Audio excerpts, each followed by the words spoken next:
People can hear me on this, can they? Yes, we can hear you perfectly. Excellent.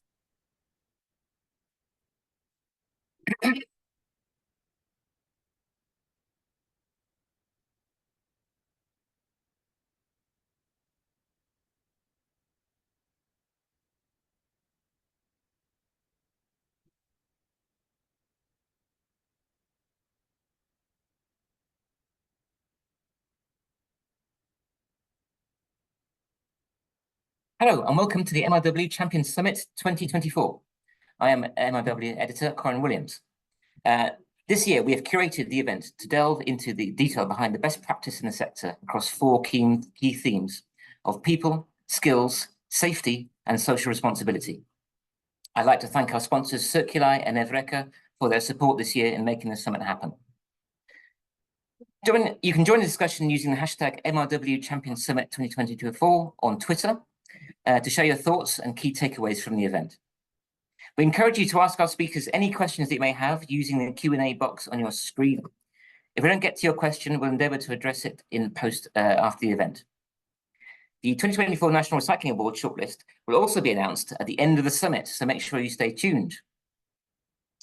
You will see on your screen now a snapshot of the sessions taking place throughout the day. Do mark the sessions you're most interested in and don't miss it.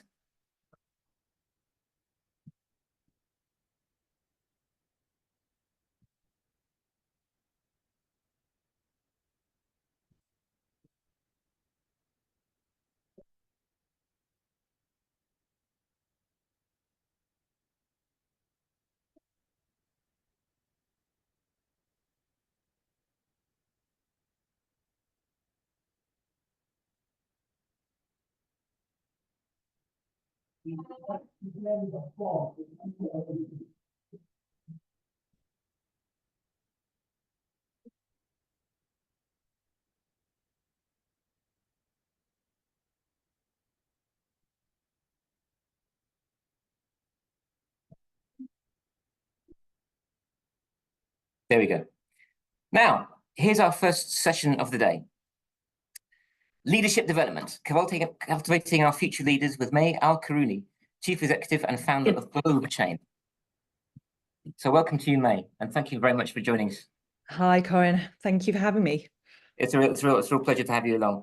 This session, we're very interested to hear from you because we want to focus on strong leadership, which is essential for navigating complexities of the waste management industry. And this session is focused on developing the next generation of leaders through effective training and mentorship programs, which I know you've been involved with along the way. And we'll examine the skills and qualities necessary for what makes leadership successful with insights from current industry leaders. So to introduce May then, so having previously worked with investment banking and asset management industry and fundraising for venture capital, May decided to make a bit of a left turn into the waste industry. In 2015, she set up the Globe Chain after seeing a demand for a new solution of waste management. During an office relocation at an investment bank she worked at, she witnessed thousands of items discarded that were in good condition that could have been given to non-profits in need. But there was no easy solution for this and ended up in landfill. So with this in mind, she created her first website to become a commercial business, but also with a conscience as well. So perhaps let's go that. Probably best if you hear it from yourself, actually, I think. So I've very briefly there, May, sort of said about how you have made this left turn. So perhaps you can sort of explain from your own words what prompted you to go from investment banking into the waste sector. Yeah, I think like anyone, our generation, we got taught to kind of, always focus on kind of career and making money in early days. And, just banking just fell into it because, it seemed the more stable role. But as I was there, we're going back pre kind of 2008. I saw the amount of waste that not just banks throw away, but the whole industry threw away, and sustainability, the word ESG, all these buzzwords weren't really used. And it was kind of just accepted that people would just dispose of everything. And the irony is that the bank I worked for, we had property funds. So we kept buildings, we did construction, we actually kept the building that we were in. And upon the move, all the facilities people came up to us and said, pick what color carpet tile would you prefer in the new office, this blue or this blue? And, what furniture? And I was like, are we not taking this furniture across the road? Because it was literally across the road. And they were like, no, we dispose of it. And I got discussing, the reasons why and how much it costs, just out of curiosity. And, at the time, it cost them around £50,000 per person to make the move. Obviously that's logistics, buying new assets. And so, but I just thought that was commercial madness because we had 300 people in the building. It wasn't just a couple of people. And I just thought, why did no one digitalize the waste industry and connected people? And at the time, Airbnb, Uber was just becoming famous. It was just emerging. And I just thought, why has no one done that for the corporate world and connected these corporate companies to charities, people, even small businesses that could benefit of using this stuff and saving money? So it was quite a naive kind of, let me just start something on the side, a little project with a couple of £100 and a website. And the irony is the first company to come on board to trial it was Arcadia Group, which is old BHS and Topshop. And I'd pitched to them, can we do furniture? Have you got furniture that you can throw away? And they were like, actually, we've got a big problem with fixtures and fittings. And then that just basically opened up this whole kind of white elephant that the waste industry knew about, was all this different types of waste, from fixtures and fittings, construction material, and so forth. And it just started from there. And it was probably the first 4 years was probably quite tough. It was self-funded, bootstrapped, because no one believed it was a business model.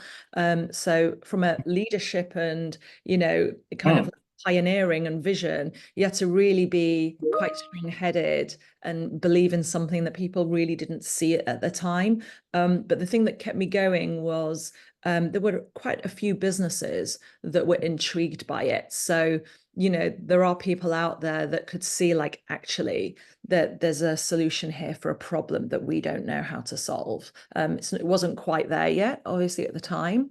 But it was interesting. I could hear the movement with corporates more than the investment arena and, the general kind of community and economy as a whole. That came later. So what was the very first step you did then? I mean, it's hard to sort of conceive how you sort of how you suddenly start this up. And did you have any contacts? I mean, did you research? What was the very first steps? No, I did a bit of research. I tried to find out, because my background's banking, in the sense of, like, we had old venture capital trusts and we had funds. So I was on the other side of fundraising and getting investors and stockbrokers to put their money into asset management and portfolios. So I was like, this is going to be easy. I'll just get like 150K from, my network. Right. Okay. It was so not easy. Yeah. Because basically they were like, what is this? What's sustainability, what's reuse? Those words were never used, and this is not a business model. And they were like, come back when you've got 2 paying clients at 40K and we'll give you 150K. And I was like, why would I do that? So I just it was painful. I'd say year 2 in any business, as anyone would tell you, is the die or live yeah. So I managed to survive that. I did work part-time, and then the business just really grew it organically. So, step by step, didn't run a really rubbish website at the beginning. God knows how, these companies accepted it, but they accepted it from, I guess, me pitching an idea, and they could see there was something there, right? And they had a bit of trust and faith. So it's a lot about trust in those days. And then as just slowly started putting money into it myself, having companies invest in it, testing the system and building it up. And I'd say after 2-3 years, we had a good kind of like 5-6 companies. I had a couple of companies on there. So I was proving the model worked, and the industry had caught up with the word sustainability. We were the only ones saying reuse and talking about waste, but the industry was making noises around circular economy at the time. And then from there, McKinsey, PwC, these kind of consultancies, the only time I'd thank consultants, no offense to any consultants on the line, but they managed to do a report on what is the circular economy now, and they said it was a 4.3 trillion pound business. So I basically cut and pasted that slide, put it in my business plan, went to investors. I was like, there's your business model. That's what it's valued at. Give me some money. And managed to raise, at the time, it's quite a decent raise, just under 1 million, so about 750,000, which now would be a pre-seed called, but at the time it was a seed round. And only 1% of women managed to get 500,000 that year under the Rose Report, government Rose Report. So it's tougher than people think to raise money for new innovation. And it really comes down to, I think, people believing in the person and who's leading it, because no one can tell you how to create a new business model, and it takes a team, internal and external, to help that. So really the first 4 years, it was supported, if you like, by companies more than investors. The investors obviously came when we were pretty kind of stable from a product market fit. And how many, so what's the state of the company now? How many people do you employ? Yeah, so we have actually 5. We had 10 COVID, but five now. But we're actually in UK, Ireland, Spain, New York, and we're just about to launch in Chicago, Boston, Miami, and California. And we've got 3 part-timers coming on board as we speak on that side. So the aim is to get to about 10 people again, more from sales and marketing. The beauty of Marketplace, it's scalable and it's automated. So our focus is really on making the system really efficient for people to use, effortless, and obviously with the buzzword of AI coming in, how can we automate certain aspects to reduce somebody's admin when they're liaising with people in the marketplace? So we're in an exciting time of the system, but the system, we've done over 5 million items, $400 million in savings to people, items going 20 minutes. So it's a very robust system. So really it's about now scale and execution more globally. And the topic of this particular part of the summit is developing future leaders. I'm wondering how do you see that? How do you see, have you planned for development? Have you planned for a pipeline of talent that you see coming through? And how do you support those people as they come through? Yeah, so the 5 that have been with me from almost day one of getting investments. So they've been with me 6-7 years, which, if you look at people's CVs in this space, waste management's slightly different. Waste management people stay in a long time, the traditional sense, but in new innovation, people are 1 year, 2 years max in a company. So we're quite proud of the fact that they've stuck around, and that's for 2 reasons really. I think it's no credit on my side, but I think the business itself is quite exciting and they're learning different things and they're not stuck to one role. So they've shifted roles within the company as the company's matured in stages.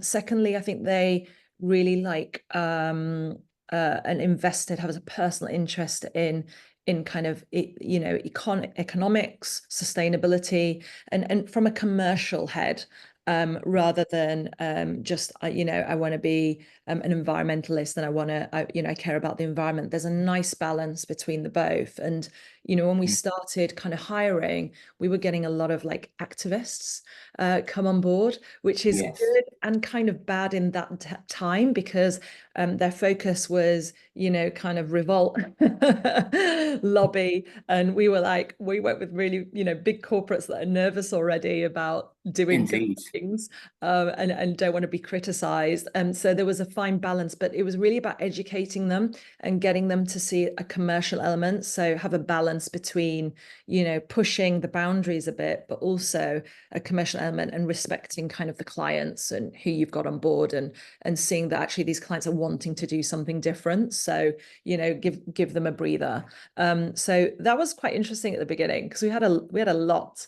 People were coming for that, and I had to really emphasize the fact we were a commercial entity.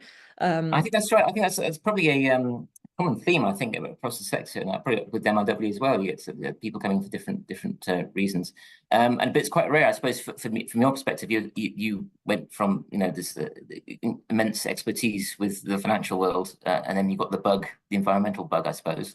Yeah. And it happens the other way around, but from each side, you have to sort of learn a different culture, don't you? Completely.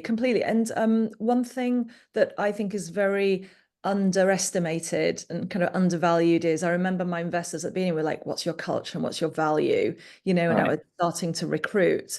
And I was like, oh, I don't really know how to articulate that, because it's just there. It just helps people and it helps the environment, but it makes money at the same time. It's like commercial with a conscience. And then I realized, as more people, we recruited more people, the culture became who we were recruiting. And then the values were created. I got them to sit down and we all discussed on a whiteboard, a very simple way, like describe Globetone, decide you as a person, your personality, and how you see Globechain. And then from that, we created the value. So we created like 3 different types of values. One like high level as a vision. One is how they want culturally to work and what type of people they want. And that kind of set the standard of everything going forward, from customer service to external, how to portray ourselves, in the public eye, and also internally, good people know good people. And if people have the same values, they're going to bring on people. So that's been actually kind of our like secret sauce, if you like, on that. And I don't think many companies appreciate that. We know culture in corporates and bigger companies because it's just there. There's bureaucracy, red tape, there's different types of culture. Some people do it better than others. But I think when you're bigger, it's harder to instill that culture, because this is innovation, it's easier to instill with the foundations at day one. One thing I've noticed now when we've been recruiting is we're getting really high quality candidates. And I was speaking to one the other day. His background was all economics, fintech. And I was like, why are you wanting to change? And he said, well, he was very focused on money, his degree in, microeconomics. And actually what I didn't realize is they're now teaching them in economics and business management is the sustainability of businesses.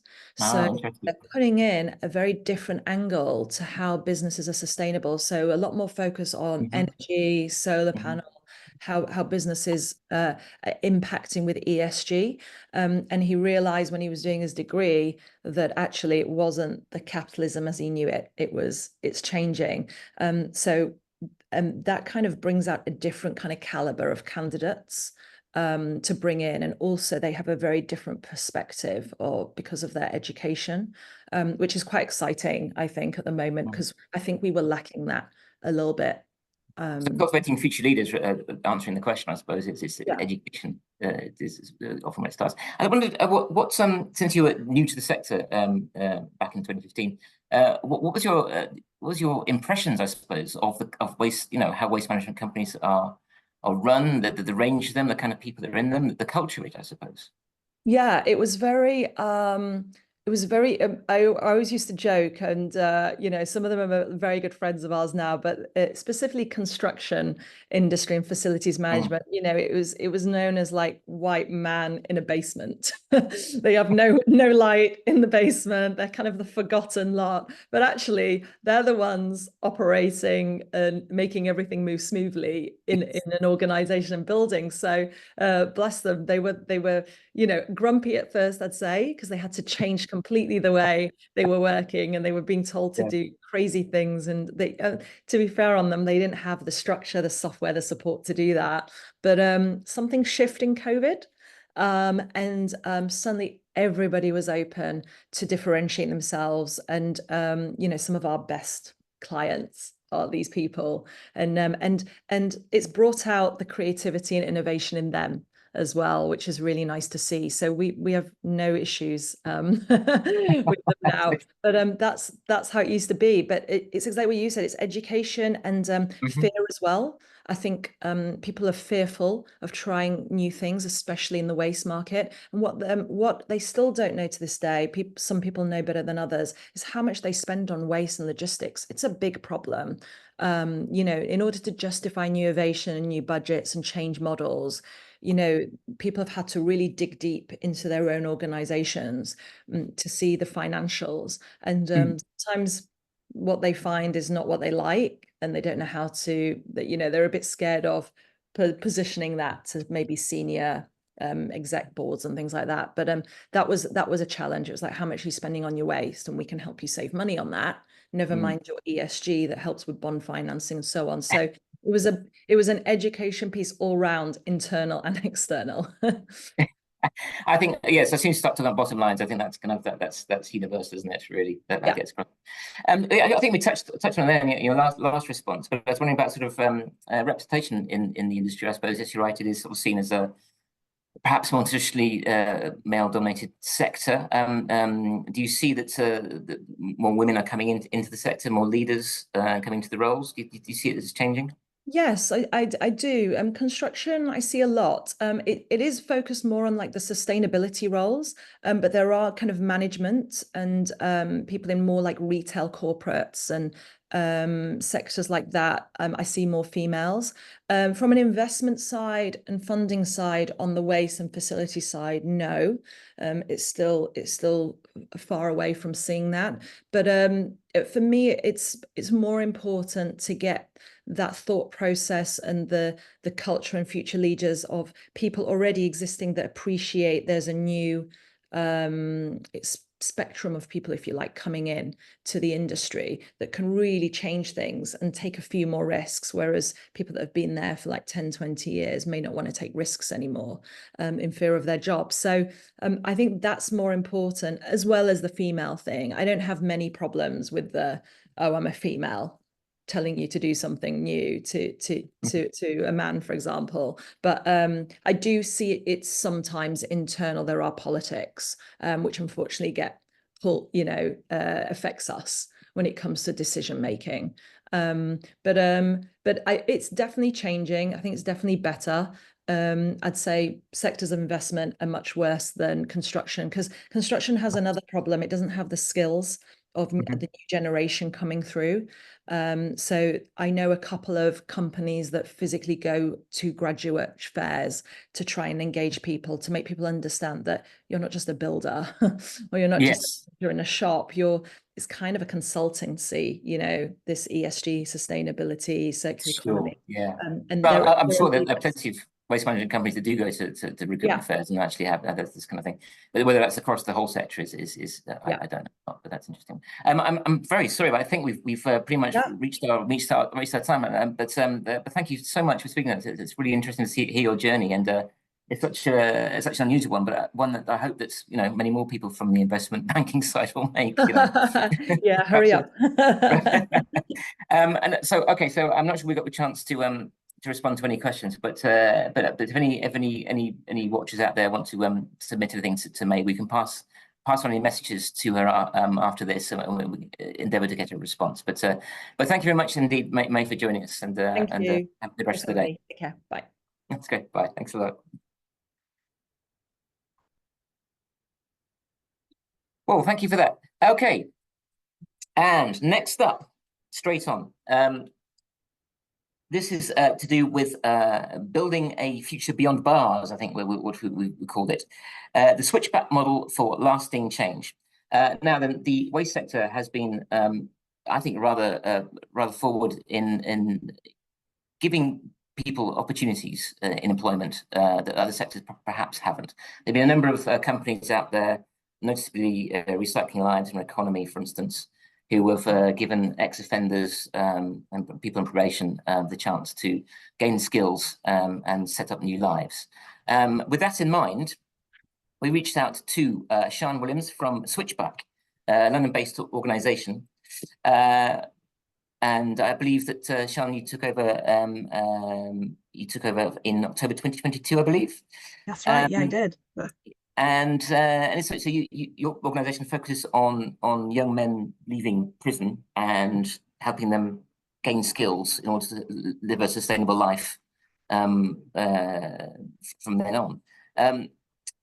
So again, actually, it'd be quite interesting to see how your model works, the positives, the challenges in in trying to give people opportunities that they do, and hopefully that so that the people working at waste management companies listening in will be inspired and sort of see this as a really sort of positive thing and something positive for their own business as well. But perhaps like when I was talking to May earlier on, perhaps you could just briefly start how you got into your position now, what brought you there. So I've been incredibly lucky to join Switchback, almost 2 years ago as the incoming chief exec, and I took over from the founder, Alice Dorney, who was a frontline worker in the criminal justice system, and saw how little support there was for particularly young men leaving prison, trying to start a new life.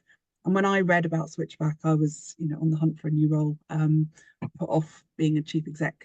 Everyone kept telling me I should do it. I thought, no, I don't want to do that. Doesn't sound fun at all. But oh my goodness me, being the person who gets to head up this incredible team, meeting inspiring young people every day, trying to turn their lives around, I just had to do it. And I have to say, every day in Switchback, you see someone who is living life differently, being brave, being courageous, and really, really trying to change their life.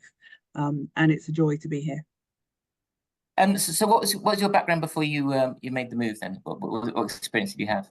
Well, I worked, first of all, I started off in the Foreign Office, spent 15 years all over the world, kind of being a diplomat, which was a great lifestyle, but made diddly squat difference to the world in my view. And I left there and joined an organisation literally just across the road from where I am now, called Toynbee Hall, which is essentially a community centre that also kind of works with the local community on what are the challenges around access to services, but inclusion in society. So it's a social reform charity. It's been going since 1884, and that's where I really developed my thinking around involving people who are experiencing the problem in making good policy and practice changes leads to better outcomes more quickly. And so this idea of lived experience led transformation of a social problem is where I kind of learned about that model and developed it out, and from there came here. Well, I think it's fascinating to see that, as a diplomat, such a different experience. But I think that's often where the value comes when you go from one sector to another, as we heard from May earlier. I think that's a really interesting point. So one of the reasons we reached out to you when we spoke earlier a few days ago, I was talking about how our sector, as I said, is actually rather proactive in taking on ex-offenders and working in rehabilitation programs and social value in general, in fact. And one of the reasons for that is to try and stimulate a new generation of people interested in our sector. And also, as we transition to a more green economy and a circular economy, new skills are going to be needed. It's these skills are needed we need more input. I think there's a green jobs. The CIWM has this. I think I sent you some of the stats on that about the need for the skills. So it's not just like if I understand from the switchback model, we're talking about a range of opportunities, aren't we? From really high skilled tech jobs, which are in the waste sector, as well as the more sort of labourer based, I suppose. So I wonder perhaps you could sort of explain a bit more about the switchback model and how you take the approach to training and how you try and place them within a company and try and make that sort of sustainable. Absolutely. So the whole switchback kind of theory is around when you leave prison, it's culture shock in so many ways, and it's a big life transition. And often someone leaving prison doesn't have the support around that life transition that you would normally want to give someone to kind of make it successful. So we step in and provide that support. We've got a team of, they're called mentors, but really they're trained caseworkers using a whole range of techniques. And one of the most important techniques they use is motivational interviewing. And what they'll do, they'll go into prisons, and through a combination of walking the wings, we hold keys in many prisons now, they go and walk the wings, but they've also got lists of young men who are going to be leaving prison in about 3 to 4 months' time. And they'll start working with each young man who's interested in a conversation about their future. And the conversation is very much about you know, if you put to one side the fact that you're in prison and what got you here, who are you really underneath life circumstances and life decisions and choices? And they try and work with that young person to uncover what really makes them joyful. Where do they get their kind of enthusiasm from? What are they interested in? What would their dream really be? And then really start putting in place a program together of how that young person might live life differently. Now, some of the dreams are not achievable. You know, to be a world-class footballer, for example, might not be a realistic, I'm sure that's you know, common, yeah. opportunity for every young man. But actually what we hear are things like, you know, I used to love drawing, but I never really got any support. And we suddenly discover what we've really got is a really talented artist or a creative. Or, oh, I just love, you know, kind of gaming. And actually what we've got is someone who's brilliant at tech and brilliant at coding, but they've just not had the opportunity.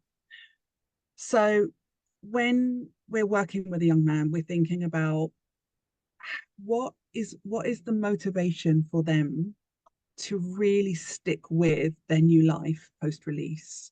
Because if you don't have joy and you don't have a sense of this really matters to me, you can very easily get drawn back into an old lifestyle, particularly when things get hard. When we talk about when things get hard, we talk about you're going to be made homeless because you have nowhere to live. You're given 6 weeks housing by the state on release, and then 6 weeks into your new life, you get evicted. Now you're homeless. What are you going to do? It's really, really tempting to go back to the people who say, I'll give you a bed if you just do this thing for me. And all of a sudden you're back, you know, in an old lifestyle. So we can see that there are many hurdles that people have got to overcome. And feeling a sense of personal pride and personal achievement, as we all know, is really important in helping people stick with difficult things. So we do that work. So the first thing is really uncovering who this person is and what is their potential skill set and interests. The second thing then is helping them get the basics in life. So housing, benefits, a bank account, ID, all the things that they need to be job ready on a kind of paper kind of sense, on admin, but also the things that give emotional stability. Because, you know, as you know, when you get up in the morning, you want to have had a good sleep and a shower and breakfast in order to be able to get to work on time. So these practicalities are really hard for someone who's got no support network, and also who might have been told when to get up, when to have breakfast, where they can, you know, when they can leave their cell. People are learning how to have ownership over their time. So we do a lot of support around how to be in the right place and how to get there, you know, well dressed, showered, fed, rested, all of those things. And then the next piece is really around helping people practice that skill of getting back into work. So we have 2 main training partners who help us really create this kind of soft landing. One is a bakery and one is a bike mechanic workshop. And we have other options as well, but those 2 we have very specialized programs with. And they understand that in the first few weeks after leaving prison, someone's time isn't their own. They have to turn up to probation when probation call them. They have to go to the housing office. They have to go to the job centre. They have to do all of these things, and they have no choice over them. They must do them or they're failing their license conditions and get recalled. So in those early kind of days after prison, those early weeks after prison release, whoever we're working with, whether it's one of our key training partners or whether it's a new partner, we really are looking for organisations who understand that in those early weeks, they can't expect someone to be there full time. And they also have to be really flexible about that person going and seeing their probation officer if they're called, because not being allowed to do that is so stressful that that person will quit the job. But actually being told, yeah, if your probation officer calls, we understand that you need to go, that allows that person then to trust the employer, understands their unique circumstances. So we work with training partners in those first few weeks to help people do that. And the way we do it is it's normally 2 or 3 shifts a week maximum, just to help someone get into the routine and sort out all of that post-prison life admin, which until you go through it, you don't really understand. And then as we're doing that, we start to see, who is this person? Are they a front of house, love chatting to people, or are they back of house, head down, don't really want to be, you know, kind of in the public kind of space of the business, but they just want to get down and get their head into a task? Are they creative? Are they a process person? Do they have incredible creativity that you want to bring to problem solving? And as we get to know them, then we start to talk to them about, so what's next? And that's when we reach out to a much wider group of employers and say, oh, we've got a young guy who is interested in X. Equally, we've got employers who come to us and say, oh, we've got some jobs that we'd love to fill. Can we talk to some of your trainees who are kind of getting to that stage? So we really take a person-centered, person-led approach. And it's all about saying, when is this person going to be ready for what this opportunity looks like? And if they're not quite ready to make it work, let's see if we can give them just a little bit more time, building their social skills, building their work skills, building their being in the right place with confidence, on time skills. And once we place them into work, we will continue to support them in whatever way they need. We don't have a time limited program. The first phase is about 12 weeks, but after that, we say for as long as it takes. And to flip it on its head a bit, what would you say to an employer who may be watching this now, who said, I'm interested in this? What do you think the young person would give to the employer? What benefit did the employers get? You get someone who is so motivated to do well and who usually is so grateful for the opportunity. They bring a sense of, I don't want to be back in prison. I want to be proud of myself. I want to really make this work. We have trainees coming to the office every day, and you see the pride and joy shining out of them as they tell us about their jobs.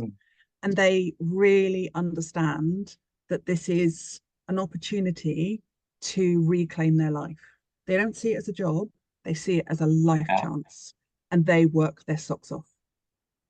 And when you come to how many employers would you say you have in your books? As how many people do you go through the system and end up in a sector somewhere? So we work with about 30 employers. It kind of goes up and down all the time. We have, as you can hear, our work is intensive. You can't really do this relational approach with large numbers per mentor at a time. And we're growing our team, but our kind of numbers are still quite conservatively small. I'm in the middle of writing our new strategy about how we increase that. So if anyone's up for having a conversation about growth, I'd love it. Right. So last year we worked with 69 people who completed the full program, and about half of those are in a full-time or stable permanent job or training within a year of release. Now, nationally, the figures for that kind of comparative benchmark is 12%. So, people leaving prison, only about 12% are in a stable job or training opportunity within a year of release. We've got that to 50%. And I don't think it's realistic to try and say that everyone leaving prison would be in that stable job within a year of release, because for some people, they've got to sort out other things first. So we're really clear that when we say 50% are in that, we think that's a real achievement for the young men, because that means that they've got their mental health sorted, they've got any kind of life crises under control, they've got housing sorted, they're managing their money well, and they are not only in a job, but they are thriving in a job. So that's quite significant for us. We want to grow that, and we want to increase the range of employers we're working with and the range of types of job opportunity for people. So, for example, when we were talking the other day, one of the things I kind of mentioned was that it used to be, years ago, that people kind of always thought about prison leavers going into the kind of frontline labourer style jobs. Indeed, yeah. And a lot of that was around lack of skills, and also the fact that you've got to be DBS checked for so many jobs, and those types of catering jobs and construction jobs and transport jobs tended not to use DBS. Now, what's really interesting to us is that increasingly we're seeing young men leaving prison who are incredibly creative and talented, but the school/social system let them down, and they either dropped out of school or were excluded from school, usually for stuff out of their control, either neurodiversity that was undiagnosed and unsupported, or some kind of issue in the home that was having an impact on their ability to be at school, but they were the ones that suffered as a result. And when we see those young men, we've just had a guy go onto a government training program, apprentice program. We've got people who are who've just joined the film industry as a cameraman, you know, another one as a sound expert who've gone through a training program that we've created with the film industry. So really it's about kind of thinking big and thinking open about what kind of jobs do people on this call, where are you struggling to fill them, and could there be that talent pool of really you know, wide range of skill sets sitting in those prison cells who are just waiting to hear what their future life might look like. With the energy to want to change their lives and really contribute to a business and to themselves. Well, thank you so much. I think we're drawing to a close on this session, but thank you so much indeed for sharing your story. I really hope again that that people watching, if they want to get involved, please do, you know, get in touch with Sean directly or through us. I'm sure we'd be happy to be put in touch. And also, just one thing just before you go, Switchback obviously is London-based, but I assume there are similar types of organisations around the country. There are. No one's really using our model, and it's one of the things that we're looking at is how we can help other organisations use this kind of model. I have put together a little pack that if anyone is interested in, the team are going to send it out for you, just covers all the things that we talked about. But also if you are based outside of London and you'd like to have a conversation about how we might support you, we're completely open to conversations like that. Great stuff. Well, thank you very much indeed. Thank you for sharing the story, and hopefully we'll hear again from you soon. Take care. Bye-bye. Thanks, right. Have a good day. Thank you so much indeed. Well, on to our next session without much delay. Now then, I'd like to very much, let me get my right things together. So this is about empowering migrant workers and building an inclusive workforce. Now then, MRW has in the past looked at the issue of migrant workers quite closely, very sadly in the background of modern day slavery, which has affected the sector. And I was very pleased, therefore, earlier this year to meet Dr. Ada Yaziki, who's a research associate at the University of Bristol, working on the Prime project, which we'll hear about later. Because one of the things that came out from MRW's reporting was that we don't really know about the extent of migrant workers and labourers across our sector. And I think the lack of data has been a definite problem before. But Dr. Yaziki is here to tell us about efforts to rectify that. Welcome. Hello. Yeah, thank you so much for having me. It's really great to be able to take part and actually listen to so many great speakers and find out loads more about the sector and ways to support the development of the sector and to support workers in the sector. And thanks for the introduction, Corin, as well. I have got a presentation, so I'm just going to share my screen. Sure thing. And let's see if I manage to do that smoothly without having a bit of a technological there we go, from current slide. Can folks see my screen? Not at the moment, I'm afraid. Okay. Oh, there we go.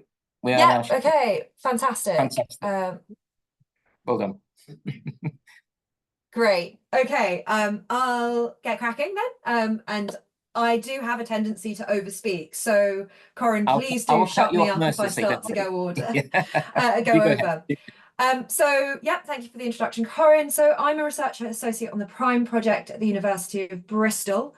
I'll give you a quick overview of some of the things that I'm going to cover in my presentation. So I'll talk a little bit about the project and why we think that there's a need to engage with waste management and recycling as a sector, and then start to think about some of the pressing issues that have come up in conversations so far today and will throughout the rest of the day. So meeting labour needs, but also how that intersects with issues around modern slavery, workplace exploitation, and how we can make a better sector for everyone.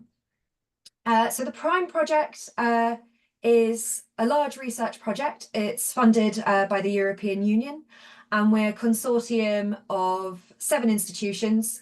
So it's led by the EUI in Italy, and then we've got colleagues in Switzerland, Croatia, Poland, Sweden, and the Danish Refugee Council, in addition to ourselves at the University of Bristol.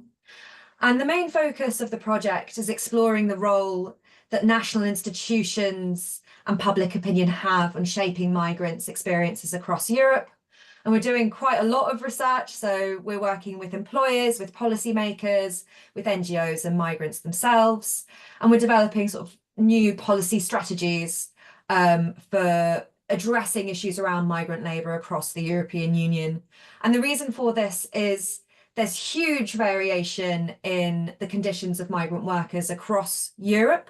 And we know very little about how those conditions vary, both across national contexts and within different sectors of the economy. So we're looking at a range of sectors, some more familiar for people working with migrant workers than others. So older adult care, agriculture, restaurants, and of course, waste management. And this is the thing that we're most excited about because there's very little research that has been done in the academic space on this, but it is very, very important. And I think there's also this quite old-fashioned way of conceiving of waste management that imagines only municipal connections as the sort of extent of the sector. But as we know, it's a very large, complex and vibrant sector. So the things that we're looking at is how the supply of migrant labour is shaped by different policies, whether there's a dependence on migrant labour, and what role technological change will have on both the demand and supply of migrant labour, and what impact, say, the reliance on migrant labour has for the labour market. Sort of clipping forward through quite fast pace. But one of the things that I'm particularly interested in hearing from you as participants is about the question of migrant labour in the waste management sector. So what do you think are the challenges of recruiting workers? I know Sian touched a bit on this in her presentation with respect to people leaving the justice system, but the sort of challenges of onboarding workers, retaining workers, and then thinking about how colleagues in the sector manage their labour needs alongside anticipated changes in technology. So the question I have is, how do you as employers, for example, manage your labour needs, how different subcontractors manage their labour needs, and sort of how the sort of quite complex systems of contracting works throughout the supply chain. So Corin, in his introduction, mentioned modern slavery. Of course, we've had some reporting of modern slavery in the sector, which is obviously very concerning. So I just thought I'd give a bit of context on modern slavery. So the Modern Slavery Act was introduced in 2015 and requires commercial organisations with a turnover of over 36 million a year to prepare an anti-slavery and anti-human trafficking statement. But interestingly, not all subsidiaries of companies are required to report. And whilst there is a requirement that human trafficking and slavery, modern slavery, is not taking part anywhere in the supply chain, this doesn't mean that that individual organisation has to be the one guaranteeing that the supply chain as a whole is slavery free. So that presents challenges and opportunities for protecting and supporting people who might be victims of modern slavery. So modern slavery can include sexual exploitation, forced labour, criminal exploitation. But the question is, does it go far enough? And can it stop all or even most forms of exploitation in the workplace? So there are quite narrow definitions of modern slavery and human trafficking, but of course a much wider way in which a worker might face discrimination, exploitation, or oppression in the workplace. And the Modern Slavery Act is quite separate from other areas of employment law and legislation to protect workers, both migrant and non-migrant. So for the Modern Slavery Act, there's the National Referral Mechanism, which has been shown to have quite a few issues and doesn't always work in the interests of those who've survived modern slavery. So, for example, someone in the system doesn't have the right to work and often has to wait several years for a decision on their claim of having been a victim of modern slavery or human trafficking. And this raises the question of, in the waste management and recycling sector, are there limitations to this Act? Does the Act go far enough in ensuring that where we have complex corporate structures or complex supply chains, that all workers are protected and that the sector is free from modern slavery and human trafficking? So, also thinking about other forms of workplace exploitation, I want to touch a little bit on irregularization and the experiences of irregularized migrants. So this, I think, is a question for everyone. How do you define a migrant worker? Who's a migrant worker? And how do you define an irregular migrant worker? So some will define an irregular migrant worker as being quite similar to undocumented or illegal migrant. There's no broadly accepted definition of irregular migrant, but usually it's understood to refer to people who are in the UK without the legal right to be in the UK. And this raises lots of queries and questions about what risks an irregular migrant worker might be exposed to, how we might protect those workers, and what responsibility employers have to protect those workers where they are working in the sector. And of course, whether we even know the extent to which there are irregular migrant workers in the waste management sector. And of course, this really intersects with some challenges in the way the visa regime works as a whole.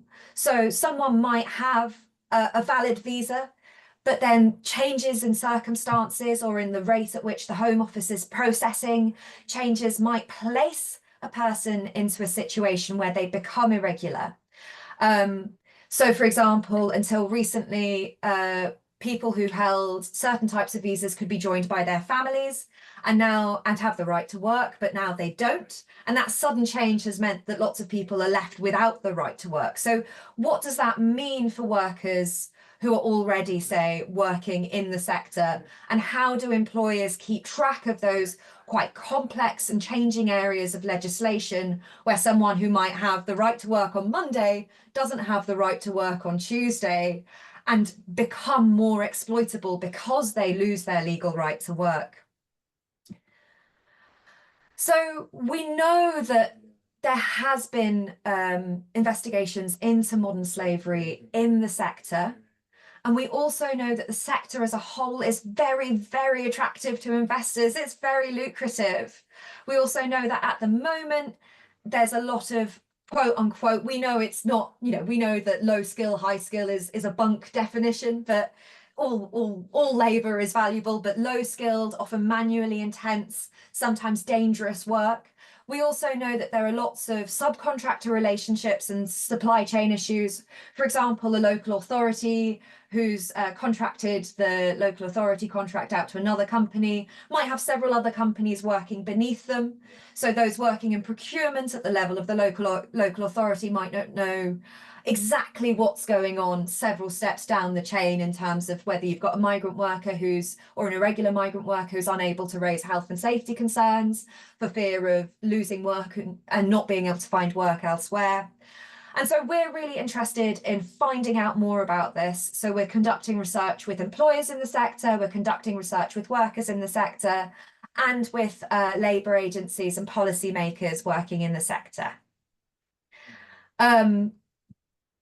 And yeah, we hope that this research will lead to greater insight into how we can improve cultures of health and safety across the sector, how we can protect workers' rights across the sector, support good procurement and accountability where there are complex or lengthy supply chains, and to begin to understand what company structures mean for the experiences of both employers onboarding labour and meeting their labour demands, and also supporting their workers and keeping abreast of legislative changes. So to support some of our research, we have got a short survey. I've got a QR code on the screen for anyone who wants to take part in our survey. We're also looking for employers in the sector to participate in a 45-minute interview with me or with one of my colleagues on your experiences of recruiting labour, challenges and meeting labour needs, and also your experiences of working with migrant workers. Yeah, I'd love to hear more from people who are participating, so I'll stop there and open up to the Q&A, but I'll leave this on the screen for a couple of seconds more in case people want to jot down my email address, but I think it's also available on the website for the event. Thanks so much. Great. I'll hand back to Corin. Thank you so much. Thank you for that. Yes, I think one of the reasons we want to bring you along actually is to put your face out there in front of the wider sector, and hopefully people will want to get involved in this. Can I just ask, so the research, what organisations have you already contacted? What kind of contacts have already got into the sector from when you started? Yeah, so we're actually quite early days with the contacts we're developing. So any opportunity to expand our networks would be fantastic. We have been working with colleagues at Smart Solutions, who of course supply labour to many of you who are here today. We've also had some early conversations with colleagues at Suez, and we're hoping to meet colleagues also at Biffa and Veolia soon. So yeah, it's all to play for. Thanks, really. And do you think? I mean, I would just assume that the sector would be pretty open for this, because I said, you know, it's one of those unknown factors about sort of the use of migrant labour. Have people been pretty much receptive to you? Yeah, I think there definitely is an interest within the sector, partially because there's a lot of uncertainty about what is allowed and what isn't allowed. And, you know, you've got the modern slavery legislation on one hand, but then you've got quite complex visa systems on the other hand. And I think for colleagues in the sector, that both creates sort of fear and anxiety about what you can and can't do, and also amps up the challenges of saying, well, actually, we do desperately need staff to come in. How do we recruit them? How do we keep them?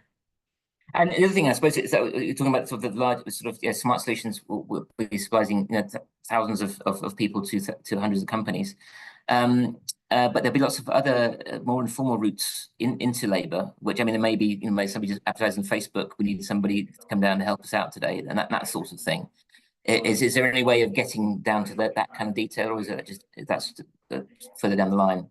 Yeah, I mean, I'd be fascinated to hear from folks who are here today about more informal recruitment practices, and thinking about, you know, smaller independent businesses within the sector. You know, I'm talking about your sort of local skip hire companies, or those who are doing textile collections and recycling and then shipping them on to other places, or to the charity shop sector. You know, there are so many spaces in which employment and employment practices are informal. And actually, when we talk about irregular migrant workers, what does that then mean for how we conceptualize informal working relationships where you might be paid cash in hand? Is that a form of irregular work?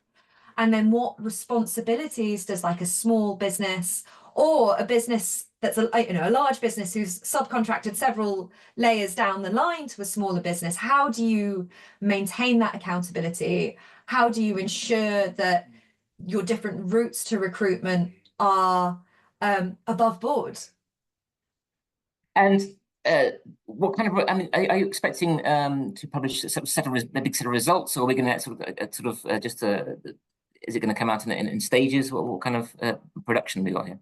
Yeah, great question. I mean, the first thing to say is that academic everything is incredibly slow. Yes. So we'll be wrapping up with our sort of field research and data collection next March, but hopefully sort of towards the end of 2025, we'll be organising events where colleagues from the sector can come and listen to some of our findings. You would have seen on my last slide that we've got a newsletter where we'll be sharing regular updates on our findings as they come out, including sort of policy briefings, new insights. We're also going to have a podcast. So yeah, so it's all very exciting, but it will be a sort of slow process. So hopefully I'll be able to get back in touch sometime towards the end of next year to invite folks to an event where we do share some of these findings, and folks can sort of use those findings to think about best practice in their own workplaces and their own businesses. That's fantastic. Well, I think we've actually already had a couple of people who are interested already. We had a question here. Does your research cover the regular migrant workers, and what levels of employment, labour to corporate levels is discussed there? Yes, so we do also cover regular migrant workers. As I mentioned in the presentation, where someone is a regular migrant worker, there is often the risk of becoming irregular. So, for example, in changes introduced by the Home Office at the end of last year in December, to gain a skilled worker visa, the minimum income threshold went up from £26,000 a year to £38,000 a year. So for those who are already working in the waste management sector on this kind of visa, so many jobs have become impossible to access. So we are also working with regular migrant workers and thinking about some of their experiences. I mean, another point that we've been interested in, we've been working with some workers in municipal waste collection in London who are European citizens. And of course, when Brexit happened, they had to make sure that they applied for settled status or risk becoming irregular. So we've also been speaking to, and as we know, there are many sort of European citizens who work in the sector, particularly on the municipal side of things. Sure thing. Right, well, we'll have to draw it close there, but thank you so much for that. I've been fascinated. And again, I'm sure any questions I haven't answered yet, we'll get through to you. And I really hope that I hope we hear from you sooner. And everyone's going to be very interested to see what comes out from your research. But thank you so much. Thanks so much for having me. Thank you. There we go. Well, thank you so much. So that brings together the first group of sessions. We're going to have a short break now. We're back in at 11:15, where we're going to talk about the role of AI and data science and revolutionary waste management. So I'll see you shortly.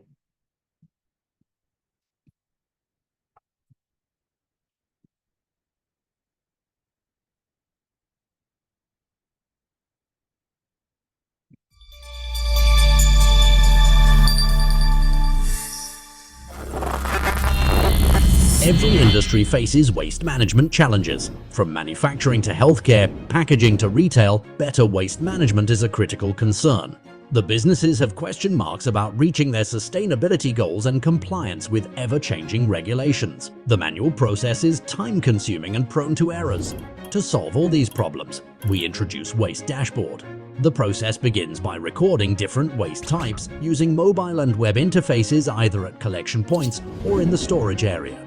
To enhance accountability, weight, photo and any other details can be recorded. Waste can be labelled by mobile QR printers for further tracking in the flow. Waste Dashboard provides intuitive visualization and reporting, configurable industry templates, transforming complex waste information into actionable insights. By harnessing AI, Waste Dashboard helps establishing customized waste KPIs, aligning sustainability efforts with data-driven precision. With Waste Dashboard, you can gain real-time waste insights, reduce costs, and make a significant environmental impact, ensure regulatory compliance, and streamline reporting to be ready for green finance. To join the sustainable revolution, request a demo and visit our website for more information.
Every industry faces waste management challenges. From manufacturing to healthcare, packaging to retail, better waste management is a critical concern. The businesses have question marks about reaching their sustainability goals and compliance with ever-changing regulations. The manual process is time-consuming and prone to errors. To solve all these problems, we introduce Waste Dashboard. The process begins by recording different waste types using mobile and web interfaces either at collection points or in the storage area. To enhance accountability, weight, photo and any other details can be recorded. Waste can be labelled by mobile QR printers for further tracking in the flow. Waste Dashboard provides intuitive visualization and reporting, configurable industry templates, transforming complex waste information into actionable insights. By harnessing AI, Waste Dashboard helps establishing customized waste KPIs, aligning sustainability efforts with data-driven precision.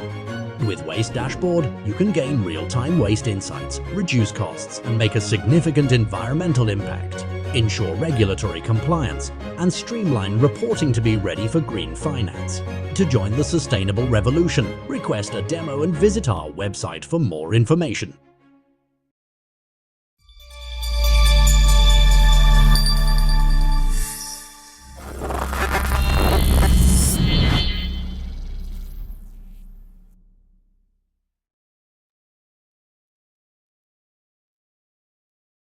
And welcome back. So the next session I'm very excited to introduce is the role of AI and data science in revolutionizing waste management. We have a panel this time. Speakers include Max Kander, David Palmer-Jones, James Ward, and Mert Barutsu. I'll get them to introduce themselves later on, but you can see they're on the side there. So this session is, I think, rather new, really, to the sector. There's not really been many topics out there that's talking about this at conferences and what have you. The waste management sector stands on the brink of a new era, basically, one defined by rapid technological advancement and ever-growing emphasis on sustainability. So AI and data science are becoming powerful catalysts for change, and they're going to revolutionize the way we do what we do. So this session, where leading experts and pioneers will take us on a deep dive into the transformative power of AI and data science. And we look at the vast potential of these technologies to optimize waste processes, improve efficiency, and reduce our environmental footprint. So thank you for joining us in this crucial conversation. And if we can come to the panel, I think the panel will hit with us now. Yes, excellent. Good to see you all. I was wondering, so perhaps we can just start to go around the table, perhaps, and do it that way. And get people to introduce themselves. David, perhaps we can start with you. Hi, Corinne. Very pleased to participate in this event. Interesting that you're concentrating on AI, which is a up-and-coming subject, as we know. Well, David Palmer-Jones, I have worked in the industry nearing 40 years now, principally a long time, 33 years with Suez, working at all different levels, CEO of the UK and then in Northern Europe. Left a couple of years ago and now building a new waste company in the UK together with Icon Infrastructure Partners. Thanks, David. I'm sure most people watching will know who you are, David, but it's good of you to say. Max, over to you. Introduce yourself, please. Hi, Corinne. I'm Max Kander. I'm the co-founder of a company called Circuli. Been in waste management since '97, working predominantly for the national players.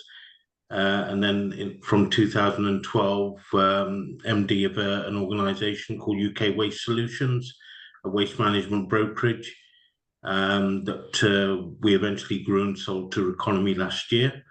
But started again with a couple of co-founders, Simon Sharp and Dave Swallow, back in kind of April this year, but wanted to do something a little bit different, Corinne, in terms of waste management, and especially large role of kind of AI in terms of helping customers to develop kind of sustainability objectives and kind of hone in on that. But as well as kind of driving efficiencies for our office as well as kind of customers. And we'll dive more into that later on. Excellent. Thank you very much. James, over to you. I think you're on mute at the minute. There we go. Nice one. Well Thanks very much. Good to be here. I'm James Ward. I'm part of the Circuli team. I'm a data strategist and AI. I don't want to say expert because there's really nobody who's quite expert in AI, but I know a little bit about it. My focus is really over the last 10 years been on how to integrate data strategy in building both data products and business strategy overall, and how to do it in a way that meets the regulatory obligations that we have, but also bears in mind some of the ethical and social consequences of those decisions. And Mert, lastly to you. Hi, gentlemen. So thanks for having me here once again. So this is Mert, one of the co-founders of Ebreka. So we started our journey in 2015 by establishing our company in the waste industry to give digital platform and to the industry to just make it more sustainable environment as a whole. So we call ourselves as a sustainability warriors in Ebreka. Like we are tackling the world's biggest problem. Obviously, it's waste. So we are working with waste management companies and waste producers itself, so to be more deal with their waste in terms of logistics, transfer, handling, and like management the waste in their facilities. And we are working in 20 countries so far. And now we established our partnership together with Circle AI to tackle the UK's waste problem as well. So yeah. Excellent. Thank you very much indeed, gentlemen. As you can see, there's a great deal of expertise around this virtual table. So perhaps, Max, I can come to you first then. Perhaps you just give it what you see as an overview, really, of the current waste management landscape and how AI is currently affecting what we do. I know, obviously, Murph's used a lot of those kind of systems, but there's also back office functions as well. What do you see? Yes, how the current situation and where the sort of general direction of where we might be heading. Yeah, so I think in terms of the current waste management landscape in the UK, it's shaped by a mix of kind of regulatory frameworks, technological advancements, and evolving public awareness regarding environmental issues. I truly believe the country is committed to reducing waste. It's committed to increasing recycling rates and moving more towards a more circular economy. But in terms of an overview of the situation, firstly, you have the regulatory and the policy kind of frameworks. You have the government initiatives, so that the government set out ambitious targets for waste reduction and recycling. Key legislation includes things like the Environmental Protection Act of 1990, the Waste England and Wales regulations in 2011, and then more recently, you've got the Environmental Act 2021. But these regulations are all aimed to kind of improve recycling rates, reduce landfill dependency, and promote sustainable waste management practices. Then you've got, Corinne, you've got the circular economy kind of strategy. So the UK is actively working towards circular economy, where resources are reused, they're repaired and recycled as much as possible. And this approach is outlined in the UK's circular economy package, and it's a significant part of the government's 25-year environmental plan. And then finally, you've got the extended producer responsibility. So the EPR schemes are designed to make producers more responsible for the entire life cycle of their products, particularly in terms of collection, recycling, and disposal. And this shifts some of the kind of financial burden of waste management from local authorities to the producers. But there still remain some challenges within the marketplace. You've got recycling rates. While recycling rates have improved over the years, they've kind of plateaued in recent times. and they're hovering around kind of 44-45% in the UK at the moment. And the stagnation really indicates a need for more effective recycling strategies and also public engagement. You still have issues with regards to plastic waste. So the UK continues to grapple with the challenge of plastic waste, but despite bans on certain single-use plastics, the country still generates a significant amount of plastic, much of which is difficult to recycle. And then you've got the waste exports. But if we look at the role of technology and data, and what role they're playing increasingly within the waste management market, it's really a crucial role in transforming waste management practices in the UK. And just to give you a few examples of that, you've got the introduction of smart bins and Internet of Things. So use of kind of smart bins equipped with sensors, which allow for real-time kind of monitoring of waste levels. And this data then helps to optimize collection routes. It reduces fuel consumption and emissions and ensures that bins are emptied before they overflow. And there's quite a few companies that have entered the market in the UK in this space. But companies like Big Belly, they're kind of leading the way in this kind of space. Then you've got kind of AI and machine learning. So AI is being used to improve sorting processes in recycling facilities. Automated sorting systems powered by AI, they can identify and separate different types of material more accurately and more efficiently than manual sorting. Data plays a key role in kind of moving forward in terms of kind of the way we handle waste management and the data that comes from that. So data analytics plays a crucial role in this. And it's going to be crucial in tracking waste generation patterns, predicting future waste volumes and planning accordingly. And it also helps in monitoring the performance of recycling programs. Next year we've got digital waste tracking coming into the UK.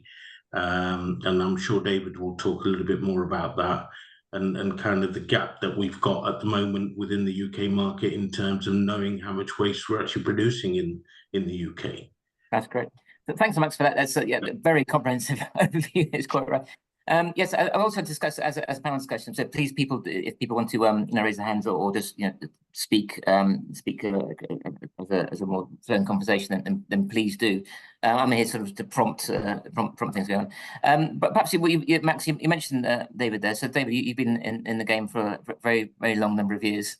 So how do you see its potential? So I mean, so when it comes to rising to the challenge, I suppose.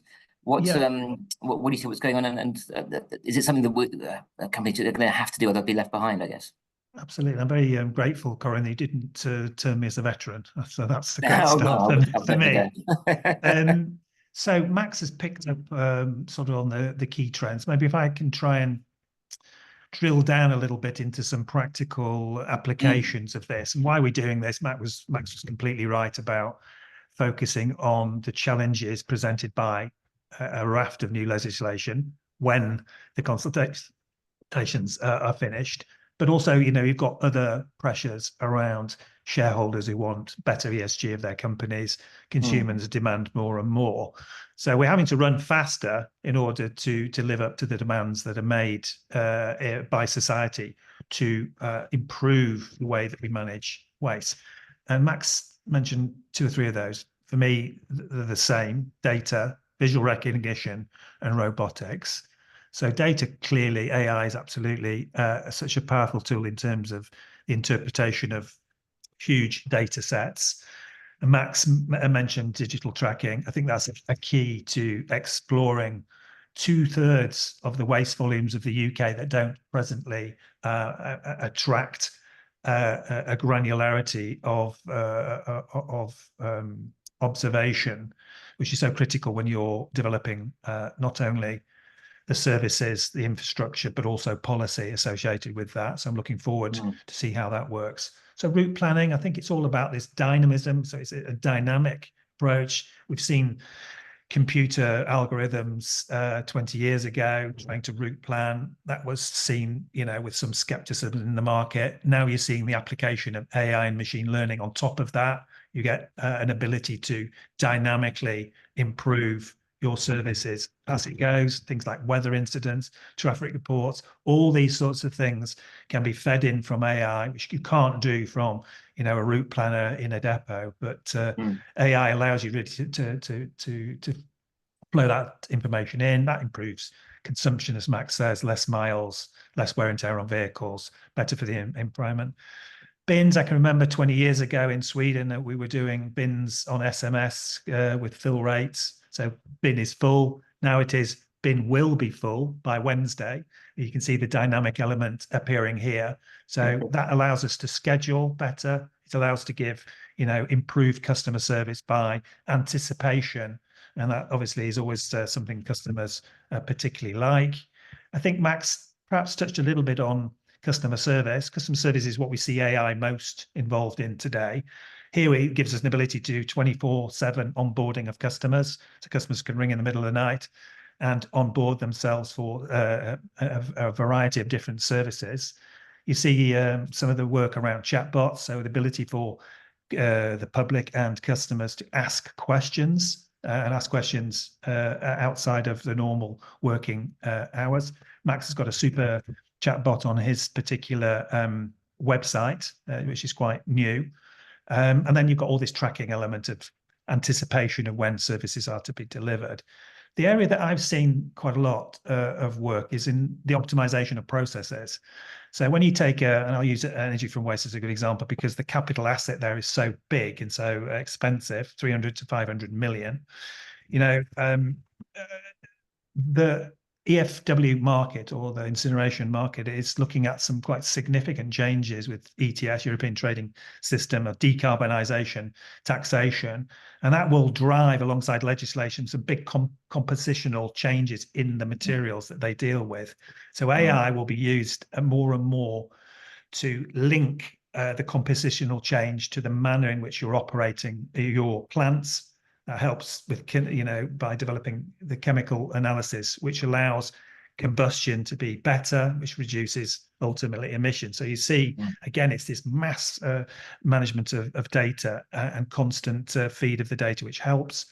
You see a lot on with the AI now in preventative maintenance, big capital assets, MRFs, energy from waste. We want to make sure they keep going. We don't want uninterrupted stops. So lots of sensors on machines now, which feed into anticipation of when key areas of the plant might fail or are starting to fail, because that allows you to intervene and do preventative. Next on my list would be visual recognition. We did some great work with Suez back in the day, a few years ago, for West London Transfer Station, where we had all sorts of problems with blockages. It was a rail transfer system over to Bristol in Avonmouth. People were, the collectors were putting in larger amounts of large objects which were blocking the plant. We introduced visual recognition into the system. It was a locked rail container, so very difficult to see. And that allows us then to segregate and sort out those problems. A big impact of blockage of an energy from waste plant is £30,000 an hour. So that gives you the reason why that, you know, application of AI is so important. I think you see trucks, all modern trucks have 360-degree cameras. So they're placed looking for health and safety issues, looking at pedestrians, looking at the environs of that and the manner in which those trucks are driven. But also they're looking at contamination in the hopper, because again, contamination goes to value of product and ability to recycle. And then probably last, robotics. I think I'm a bit of a pioneer in robotics, because 20 years ago in Helsinki, when I was looking after Scandinavia, we introduced robotics for construction and demolition waste. It wasn't very quick. I think I probably could have done it quicker. And look, 20 years on, optical sorting is part of every MRF, and robots now appear in the MRF, which allows us to, with machine learning, identify and pick at great speed 24/7, which again is an improvement. And then you have some more simplistic elements where you just have visualized lights which appear and target particular forms of material that you're trying to segregate.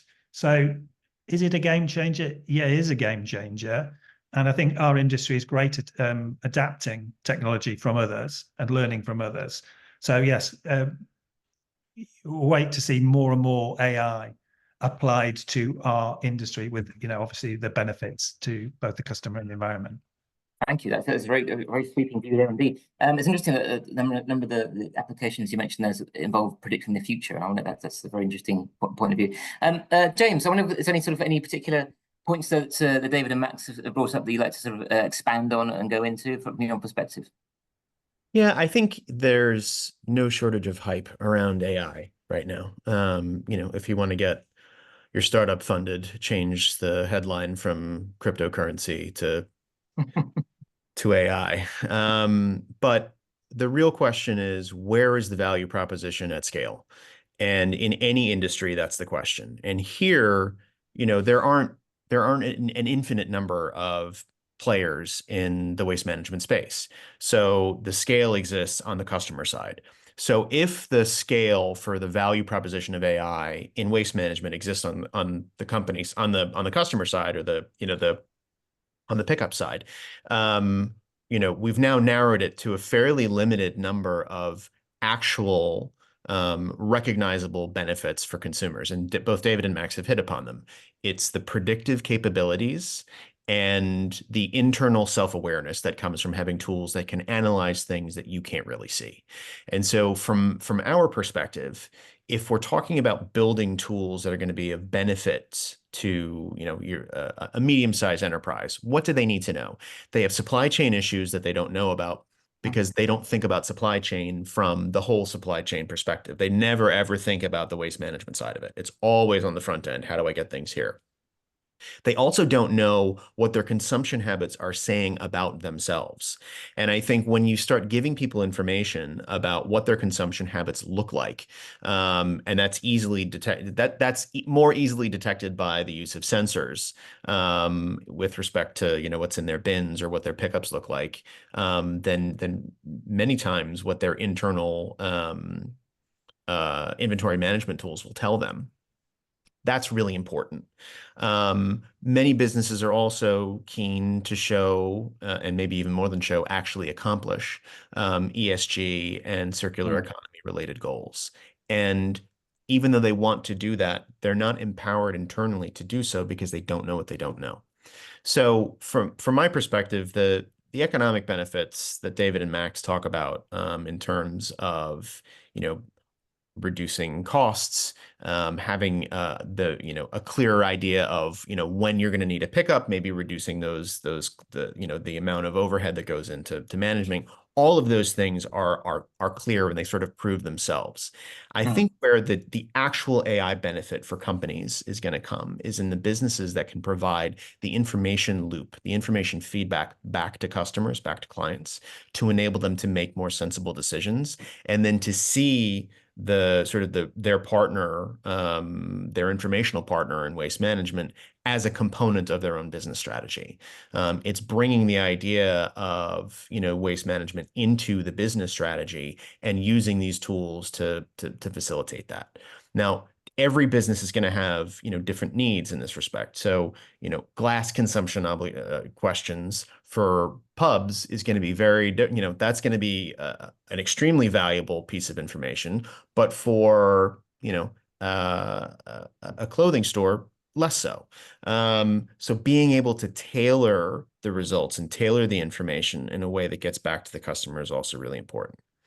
The other part of this is to not be swept up in the idea that generative AI must be in everything, and that it will solve everything. Gen AI has its own uses. And some of them, I think, on the customer-facing interactions and chatbots, they can be really helpful because they enable people to feel like they can share the information they need to share. That's a great use case for generative AI.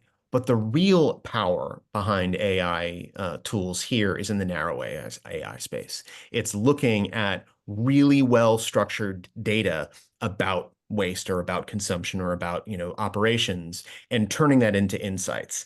And although it's not as sort of hyped up and widely understood or widely used as Gen AI, really well-structured, data science-driven, narrow AI tools, that's the infrastructure of the future. That's where the real gains are going to be made.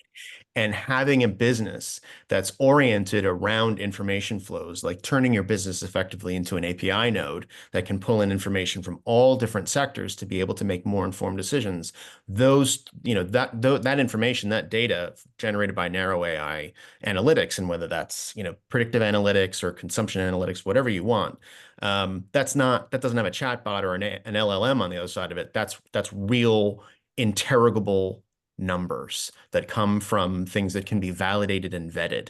So, having that information not only opens up, all kinds of opportunities for new, for cost savings or potentially for new products, information products, whatever. It also helps you on the compliance side. It shows quantifiably whether or not you're meeting ESG goals. It shows quantifiably what you're doing with respect to the circular economy. And it helps you understand in a way that the CFO is going to like what the impact of decisions that you're making is in a secondary and tertiary way. So, there's the big top line. There's going to be a lot of economic benefits here, but always lurking just below the surfaces, there's some really important data structuring that you need to do to be able to derive benefits from this. And the companies that do that, and particularly the companies that find partners who will enable them to do that, and I think that's what we're talking about right here, are the ones that are going to thrive. And I think that's one of the things that I'm most excited about, right now in terms of what AI can do in the space. That's great. Thanks, James. Mert, you were nodding ahead quite a lot to what James was saying. From your perspective and what your company Evreco is trying to achieve, how do you respond? Well, it was really good to listen everybody, and so there were a few topics that I will try to mention, but let me start with David's subject. So, in one side, maybe first of all, let me explain this. Since established, we were working with waste management companies, local authorities, and the waste producers itself, with the businesses, with the industry. So being in the middle of all the parties, all the stakeholders, and the other fourth stakeholder is the citizens, by the way. And since we are also working in the public sector as well, with local authorities, with waste management companies, we also understanding the citizen side as well, the public side as well. So being in this, in the middle in the supply chain, we experience lots of different problems and solutions, and there are different demands, and there are different way of doing businesses in different countries as well. So this put a lot of experience into our hands to give more solutions and the more proactive approaches, or being understanding the more the how to do the best in the market. So it gives us a little bit comfort to apply the best solution in the shortest period of time. So to give the comments to the David subject. So since we are working with waste management companies, there are many different technologies and solutions that waste management company needs. It just again about understanding the demand where waste is being generated, predictive analysis of or prediction of the waste, or forecasting the resource needs, planning the resources, dispatching the drivers in the best way, route optimization to fulfill or complete the service in the best way, or with the shortest period of time, or with least resources available, is the key part for the logistics. And then the other part is the MRFs, like the facilities, like getting the data for the waste, about the segregation, about the contamination. Contamination can be gathered from even the trucks as well, when bin is being tipped off on the truck, and from the machinery in the facility as well. There are certain elements that they can capture the video, and then analysis about the contamination, the level of the waste, and etc. So this is the technologies that we were also doing or working on for several years. But what AI brings also is the engagement with the customers as well. So this is what David mentioned as well. So we would like the waste management companies give more insights or understand more about their client needs, about how to approach the clients. It's not all about getting there and picking up the waste. It's all about giving more suggestion to help them achieve their sustainability goals, etc. So we are also now today working with waste management companies, both optimize their operations to manage their waste in their flows, in their collection and facility operations, and also help to engage with their clients in more proactive approach. So this is because sometimes the waste producers itself, that they tend to approach directly to us, like for the last couple of years as well. To just they feel that they need to use the technology more, and the more that they couldn't get this idea or suggestion from the waste management company, they tend to act on their own to get the technology from the market. That's why they're approaching us. And it gives us more flexibility to approach the waste producers as well. And today for the last 3 years, we also established a waste dashboard for the waste producers, for the hospitals, for the textile manufacturers, for automotive industry, for, I don't know, you name it, for cruise ships. So anywhere the waste is being generated, in the facilities, in the airports, in the hospitals, again, the hotels and resorts, anywhere in the waste is being generated, this is where we also need to give our technology. It's not all about getting the data, and it's also giving the insights to achieve their to track their real-time waste generation behaviors, to reduce their cost of, like James mentioned, to reduce their cost of managing their waste in their facility, regardless of their sizes.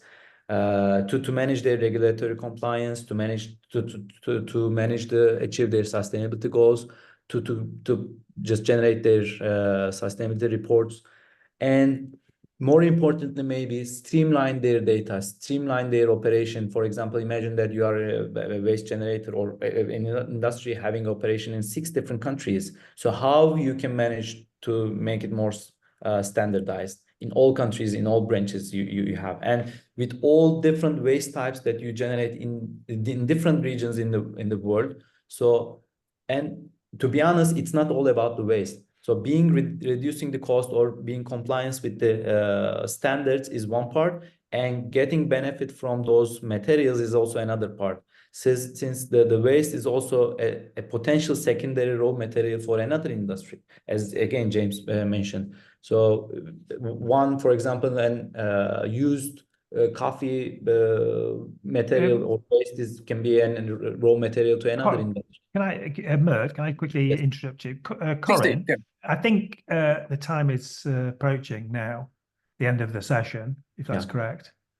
We're getting towards the end of it, yes, but I think what we can see now is this is a very live topic, and you know, you need to continue to offer an ability for dialogue in the industry on this particular session to even greater granularity than we've been able to manage in sort of half an hour. So that would be my tip to you, is to be able to continue to support the dialogue around this particular topic.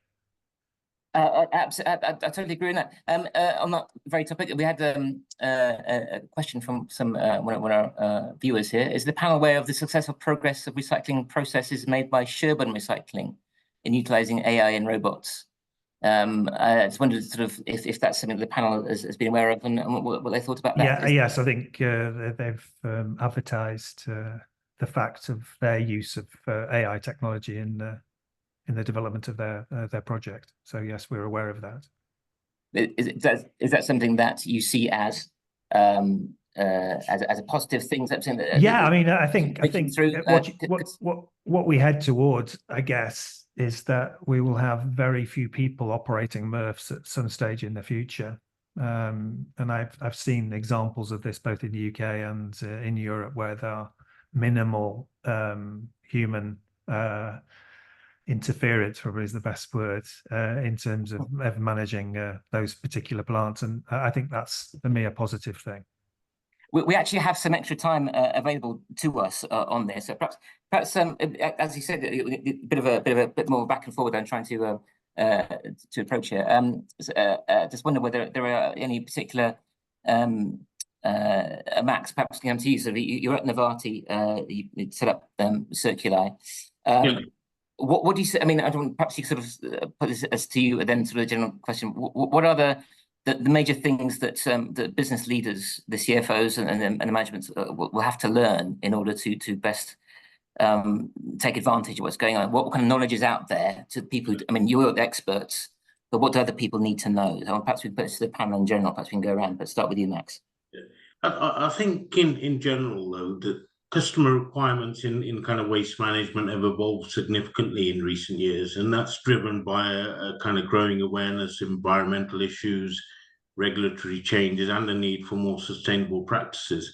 But I think in terms of, especially when you look at kind of data and AI, that there's lots of changes that we're seeing in terms of what customers are now kind of wanting from us. They want eco-friendly solutions, so they want to kind of increasingly prioritize sustainability. They want services that reduce that environmental impact, but then they also want a lot more transparency and traceability. There's growing demand for transparency in how waste is handled, and AI tools and machine learning will give us the capability to deliver that. Customers want to know where their waste goes. They want to know how it's processed, whether it's being disposed of responsibly, and in particular in areas like hazardous waste and e-waste and digital waste tracking will help in that situation. But cost effectiveness is always going to be there. Customers. Sure.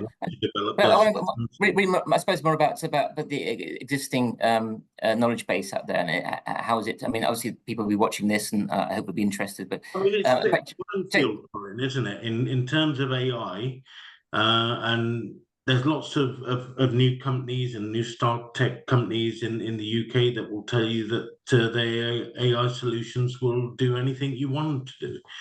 That's not necessarily the case. And it's about kind of finding what fits in with kind of your processes in terms of the AI. Someone, I was talking to the other day made a very valid point in respect of, yes, we've got kind of AI, and we'll start to see AI coming into the waste industry more and more kind of thing. But where AI is largely effective is where you've still got some human input as well. So it's a collaborative piece whereby you need AI, but you also need the human element as well. And I think in terms of business and in terms of kind of waste management industry as a whole, this collaboration piece needs to come together if we're going to solve kind of real issues and make real change within the industry. Sure thing. Okay, well, I think we're going to have to wrap it up at that point. But David, I think you're quite right. I think this is a really topic that needs to go stretch on for a whole afternoon rather than just half an hour. But I'm very pleased indeed that you all attended this summit. It's the first time that we've done a session on AI, and it's a big learning process for me, and I suspect for all of our viewers and readers as well. And this is just merely the start of the journey. But thank you all very much indeed for attending, and have a great afternoon. Thank you. Thanks, guys. Well, thank you very much indeed for that. So I think we're going to the next session, which I am now going to be handing over. There we go. So I'll be handing over to Adam Reed for Advancing Green Jobs, Bridging the Skills Gap for a Sustainable Future. Thank you very much, Corinne. Adam, I'm going to bow out now, and I'll leave it all to you. Well, you've done a sterling job this morning already, so thank you for holding the fort. A couple of great sessions there, so I've enjoyed and learned a thing or two, which is exactly the intention of a day's worth of content like this. So thank you. Go and have a cup of tea and refresh yourself. Right. Welcome, everybody. It's my absolute pleasure to be hosting the next half an hour or so as we talk about advancing green jobs, bridging the skills gap for a sustainable future. I mean, there's lots of questions in there already, isn't there? Like, what does advancing mean, and what is the skills gap, and is there a sustainable future? And I'm hoping that between Dr. Margaret Bates and Jane Hall and I, we're going to be able to tick some of your boxes, answer some of your questions, and generally make you all feel confident that we have a direction of travel that is not only understood, but is deliverable, and has many of the right partners working alongside us. Now, when I invite them to say a few words, they can introduce themselves more fully and why this is an important topic for them. But I think it's worth just noting that originally this session was designed to sort of reflect on the Green Jobs Delivery Group, which I represented the waste and resources sector on behalf of CIWM, was meant to have issued a report across the 4 government departments, but unfortunately there was an election in the way, which meant the report's been shelved, and all the great work that's been done across so many sectors to understand the decarbonisation transitions necessary, and therefore what the skills gaps are and where the competency needs will be, and how many green chemists or entrepreneurs or behavioural change specialists, and the list goes on, we might need. So unfortunately, loads of great work been done. The report's not been issued, but it doesn't mean that those sectors aren't carrying on with their transitions, and our sector is no different. So that report, well, the original report that data derives from is still available on the CIWM website. We've talked about it frequently, and I know MRW carried a news feature yesterday on the disappointment, perhaps, of the sector at this moment in time, in that waste and resources wasn't considered a primary area of work in terms of green skills with the Labour administration. But we'll come back to that. So, Margaret, how are you? I'm all right, thank you. Go on. Go on. I was just saying, why are you interested in green skills, and what are you doing at the moment? Precisely at the moment? No, so I'm currently on secondment from OPRL, having, left the university and then seemed unable to hold down interest in anything else without flipping somewhere else. No, not really. I'm lucky enough that OPRL allowed me to go on secondment to DEFRA, where I'm heading up the establishment of the packaging EPR scheme administrator, which is very interesting and involves a huge range of skills. But I think it's particularly in a circular economy transition time, I think it's a particularly interesting time to be in government and to be in our sector. I mean, I think it's really quite interesting. I keep saying interesting because I find it interesting that we talk about waste and resources. Do you remember, it wasn't that long ago, we had this discussion about whether it should be waste and resource strategy or resource and waste strategy. And now we've got a minister who was appointed and has circular economy specifically under their responsibility. I mean, that is a huge step, isn't it, to understand that? And the amount of people I've met who have told me, not only in the UK, but in the Netherlands and in Copenhagen, that they've met Steve Reed, who was talking to them about, before the election and since, who was talking to them about the drive for the UK to become a zero waste economy, for the importance of becoming more circular, how we value our resources. And it seems that we've got a government now that's listening to all the things that we've been crying out for ages for. I mean, there's this weird thing, isn't there, that I think people still think that our sector is about running a good landfill. And don't get me wrong, I love a good landfill. And, particularly in developing countries, I think they are literally a lifesaver. But we've moved on from that, and our sector's moved on from that. And I feel that we've got a government that's interested and willing to actually reflect that in what they're doing. Very good. So we'll come back to the government's interest in a minute, but you've been an educator, you've worked, across material streams, you've worked internationally, and now, of course, you're influencing what government does today, which I think is fascinating. But we've also got Jane. Now, Jane, tell us a little bit about your background and why green skills is hot on your agenda. Hi, Adam. Yeah, well, I've previously worked for the Environment Agency in Natural Resources Wales as an inspector. And I recently set up my own business to largely address skills gaps and help to boost tech introduction into the waste and environmental sector. So I currently I'm a director of that company, but I'm also the vice chair of CIWM Cymru. My role is to deliver environmental training in a variety of formats to my customers, but also through CIWM as well. What I have noticed since setting up on my own is that there is a skills shortage, which I think we're all aware of. And whilst there are some really excellent people in the sector, I frequently see people given the environmental or waste hat with limited prior experience, or maybe they've transitioned from the health and safety sector. And whilst they may have a good level of education, they don't necessarily have the environmental or waste background in order to deliver what they need to do within their own organisation. So the training that I'm looking at is to plug those skills gaps, and particularly to deliver training to those that perhaps don't have a strong educational background, and this might be the first training that they've done since school. So it's really looking at plugging all of those gaps that I think we probably all see in all organisations.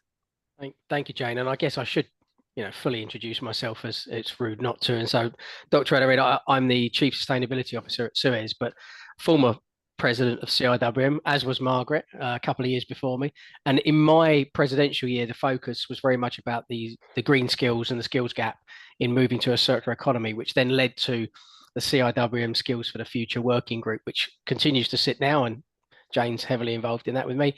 And that's the engine room, I think, for where the industry is heading in terms of the skills needs, the skills opportunities, and the collaborations that we're going to need to find to ensure that policy gets delivered and services get delivered, and an infrastructure is built and run properly. So huge opportunities there, I think. And I'm excited about that. So, Margaret, now that you've got your feet under the desk at DEFRA, well, can you see the kind of collaboration that we need? Because I think historically we've seen DEFRA working in a silo, and you've had DESNZ becoming, a big policy maker in our sector, if you like. And I think when you've got a sector that's got lots of different departments, Treasury being another, and now we've got Department for Education and Works and Pensions, all with an eye on our sector's transition. Sometimes I think you can get policies and you can get initiatives that don't always work well together at the front, the front of the workforce. And I guess with you sitting inside the machine, does Labour and the new administration look like it's going to pull some of this together in a way that's going to give us some collaborative, joined up thinking that we can actually respond properly to in terms of investment and growing the skills and the competencies, and more importantly, the training programs that we're going to need? I honestly think it does. I honestly think we're in a really positive, collaborative partnership space.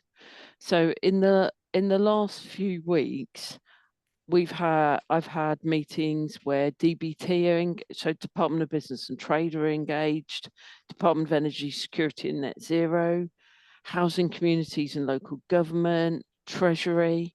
Obviously, we work with the other nations of the UK on an absolutely regular basis. And all of those are discussing how we build together. I mean, because we forget, don't we, like particularly, that when we talk about things like international best practice, in a lot of cases, we might be talking about Wales rather than, somewhere where you actually have to cross more than a river to get there. But I really feel that we've got a situation now where we've got a government that listens and pays attention. So they committed in their manifesto to reducing waste by moving to a circular economy. And it was one of DEFRA's 5 top priorities. And that's also quite unusual. I mean, water was first, but that is not a surprise. But that's the other thing that's really interesting in DEFRA now is we've gone to being the remit people ask for. So the current minister asked for the brief. The previous minister asked for the brief. It's not the the poor choice. It's the first choice. But their DEFRA is establishing a circular economy task force. So some of your reports and information could be really valuable there, Adam. And this will involve industry, academia, and civil society. And their first task will be to lead the development of a circular economy strategy, and that will be underpinned by a series of roadmaps detailing what government actually has to do, what the interventions we require on a sector by sector basis to deliver the transition we need. And key in that is going to be things like investment in critical infrastructure. And we know that in itself involves investment in green jobs, but also outside that, investment in green jobs. So they're really starting with the long-term goal in mind. I mean, that's really positive, Margaret, and thanks for sharing. And certainly it resonates with a lot of what I've seen and heard from both Steve Reed and Mary Cray, of course, who I think is important in all of this politically, because I think she gets what this vision actually looks like. She understands it, and I think that's an important part of being able to map the journey. And I think if we can get the right policies right, the one thing I can commit to as the the representative of industry on this panel is the investment is there, not only for the infrastructure and the services, but to upskill the current workforce, because I think that is a challenge, but also to help invest in attracting the right people into our new sector, the transitioning sector, the circular sector, and to make sure that we can grow the workforce, because all of the numbers suggest 130, 140,000 waste and resource managers today, give or take, needs to be 350,000 by 2040 ballpark, and 80,000 of those are people that do reuse and repair. These are people that, it's not my uncle in the shed. This is a professional, expert in all things Samsung, all things other brands, of course. The list goes on, and can not only mend a toaster, but can actually turn a television inside out in a matter of hours. Because I think that's the other thing, is the skills is one thing, but being able to do it in the right speed to make it accessible for public who are used to having everything on tap, I think it's going to be really interesting. So I think I'm committing, the private sector is ready to go.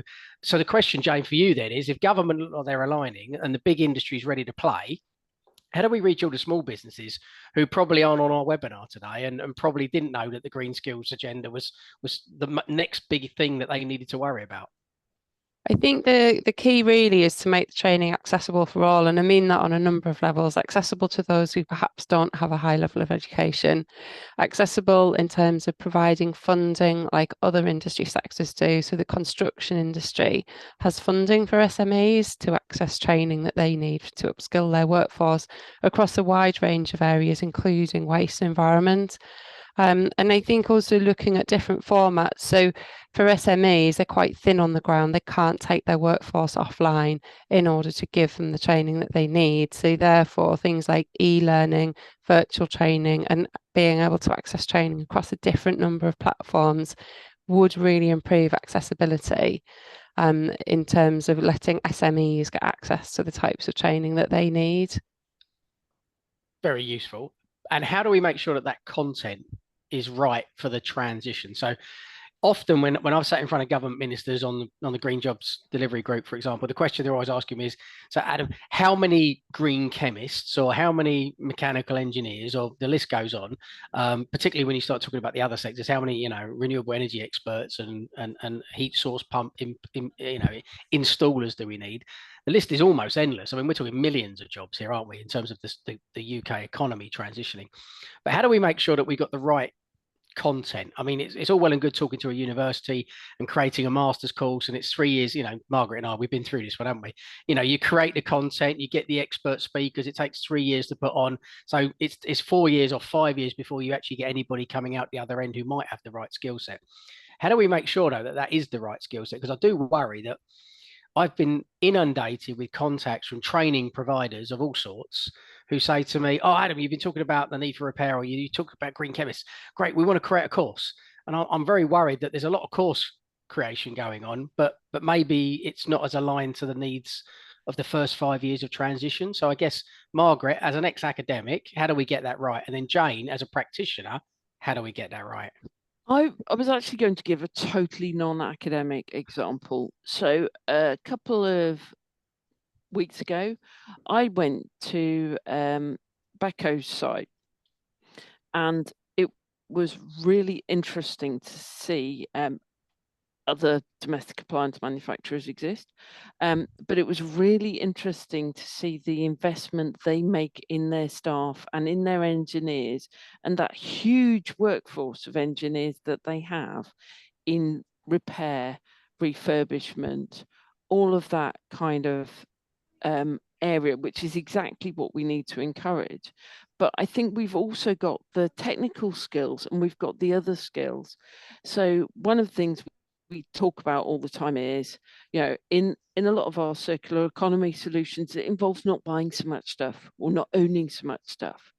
So we've got some significant behaviour change and influencing to do. And that's probably, no offence to them, not the role for an engineer. So we need to make sure we've got the right balance of things. And one person isn't going to solve all of them. It's all about doing it together. And one of the things, as you'll know very well, I used to teach a module on circular economy.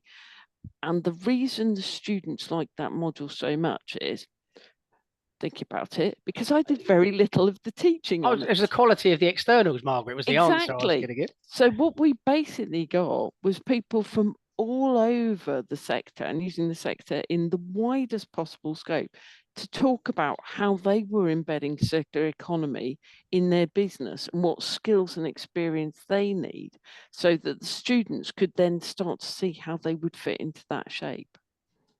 That's really interesting. And you're right. I mean, industry is always willing, I think, to give its time to come and showcase what it's doing, because I think that's the compelling case, isn't it? I mean, I was up at Manchester Uni not that long ago doing a showcase about careers in waste and resources, and when you show them, you know, pictures of the fires that have happened at some of our sites, and then you start talking to them about the solutions, suddenly they all come to life, and they're like, hang about, so I could be a behaviouralist, I could do PR, I could be an engineer. I mean, yeah, the opportunities are endless. And actually, I think, you know, the more we can do that kind of showcasing of the, you know, the transition opportunities, the better. Jane, what about you? I can certainly give you a list of problems. What the actual solutions are, I think are really difficult. I think the biggest challenge is keeping up to date. So one of the things that I've been doing is looking at CIWM's courses and making sure that they are up to date with the most recent regulation, and making sure that the content is aligned to what is an incredibly rapidly changing regulatory space right now. And that is really difficult. And even courses that were written 6 months ago, particularly those on EPR, Margaret, I've already flagged are already out of date. So we're updating those right now. So it's really just keeping on top of existing content, because I think actually there is a lot of good content out there, and a lot of the courses are quite well aligned with what the sector needs. So keeping up to date is really difficult. And on academic level, I've been into universities, and I'm really surprised that the lecturers, because they're not practitioners, unfortunately, are teaching legislation that is at times decades out of date. So I think that's really difficult for people in educational establishments, and a real challenge if they're not partnering with industry specialists, because, you know, some of the work that I've done in universities is really to make sure that we're delivering exactly what's going on right here, right now. The training delivered by training companies, one of the things that I've tried to do is to keep working, because otherwise I'll become out of date. So you need training to be delivered by people that are retained as practitioners as well. So I still work as a consultant, I still give regulatory advice, and I still work hand in hand with organisations as well as delivering the training. And the reason I do that is partly I do enjoy the work, but I know that it keeps me up to date with what's going on a regular basis. So I think it's really looking to working with training organisations that also work with their boots on the ground day in, day out. So that's one of the things that I think is the biggest challenge, is making sure that the training's current, and that's exceptionally difficult right now. I think targeting the courses at every different level within an organisation is also really important, and that's where the Skills for the Future working group, I think, has really got things right. Looking at not just every level within an organisation, because my firm belief is that, much like health and safety training, every employee should have environmental and waste training as well, because it affects everybody within an organisation every day, whether you realise it or not. So really just making sure that every level is covered, and that's where the flexible training comes in. So e-learning, virtual training and face-to-face all working hand in hand. The other thing is to look at the general public as well, because, you know, we all generate waste every day. To look at everything from a local council level, a parish council level almost, right the way through private organisations, institutions, the NHS. You know, waste is part of every single level of every organisation. So it's really desperately trying to reach everybody within all the organisations, and that is extremely challenging. But until we take responsibility for waste as a whole within every level of the organisation, and stop just training technically competent managers and environment managers, we're not going to be able to nail this. That's really, really valuable advice there, I think, for anybody that's either looking to go and get some upskilling or some training, or is thinking about creating it. It's the partnership, it's the practitioner piece, it's the different levels. I mean, interesting. I get asked the question a lot about what, Adam, you talk about this a lot, but what is Suez doing? And 6,700 staff, and it's kind of like, well, frontline staff are getting bite-sized information about recycling quality, and they're getting, bits about carbon so that they can make the right decisions when they're on the street, maybe when they're talking to the public. I've got environmental champions who are getting a much deeper appreciation, understanding, so it can support them influencing others. And then we've got like Carbon 101 and Biodiversity 101 training, short bite-size online stuff that just means that you can bring the level of everybody up a bit so that we're all talking the same language, or we're all comfortable with the kind of initiatives that we might then want to impose or suggest that people embark on. So I think, but that takes time and it takes planning, and maybe not everybody's as well placed as we are to do so. But I think there's great examples out there, in the CIWM, particularly the Skills for the Future Working Group, is a great platform to be able to share some of that. But there's other activities going on out there right now, which is good. So Margaret, I mean, if you were putting courses together and thinking about delivering on the government's agenda, which area of skills and competencies would you be picking as a really fruitful opportunity? Oh, that's a hard one, particularly based on, if I'm putting the course together, there's a limited thing you can fish from. I think what I would be trying to do as an academic is try and pulling the content from the course from a whole range of different things. I'd be trying to get, without being too broad to be pointless, I'd be trying to get the engineers and the business people to speak together to understand what they were doing, and to get over some of the things you find sometimes with engineers of if you build it, they will come. I think people need to understand the whole context of this. I would be less worried about some of the semantics. I think sometimes as a sector we get, I've lost track of how many times I've had conversations with people where they've said, what's the difference between waste prevention and circular economy? And you say, well, there's an overlap. And actually, does it really matter? I mean, what we need is for people, citizens, all of us, to be able to ideally maintain our lifestyles without having the environmental consequences of what we're doing. And so if we can provide those goods and services to people at a lower environmental cost, but the same quality, isn't that where we've hit the sweet spot? So let's not worry about what we call it. Let's worry about what it feels like. And I think one of the reasons that I'm excited by this, and I am genuinely excited, and it's kind of weird to have a politician's enthusiasm infect you, because I wasn't expecting that. I was expecting a high level of cynicism from me, let's be honest. But to see, to see the enthusiasm for this and the drive for it, and I think if we can get that, they're ideally placed to embed that in your small businesses, who then start, because once you've heard of it and you start thinking, this is where I want to go, then you start looking and going, hold on, Jane, can you help me with the skills my group need for this? But we need to have people aware that we need to be doing things better and giving us the specifics of how we do it better, not just it needs to be better. Fantastic. Thank you. Corinne's joined us. I've popped up as a gentle reminder.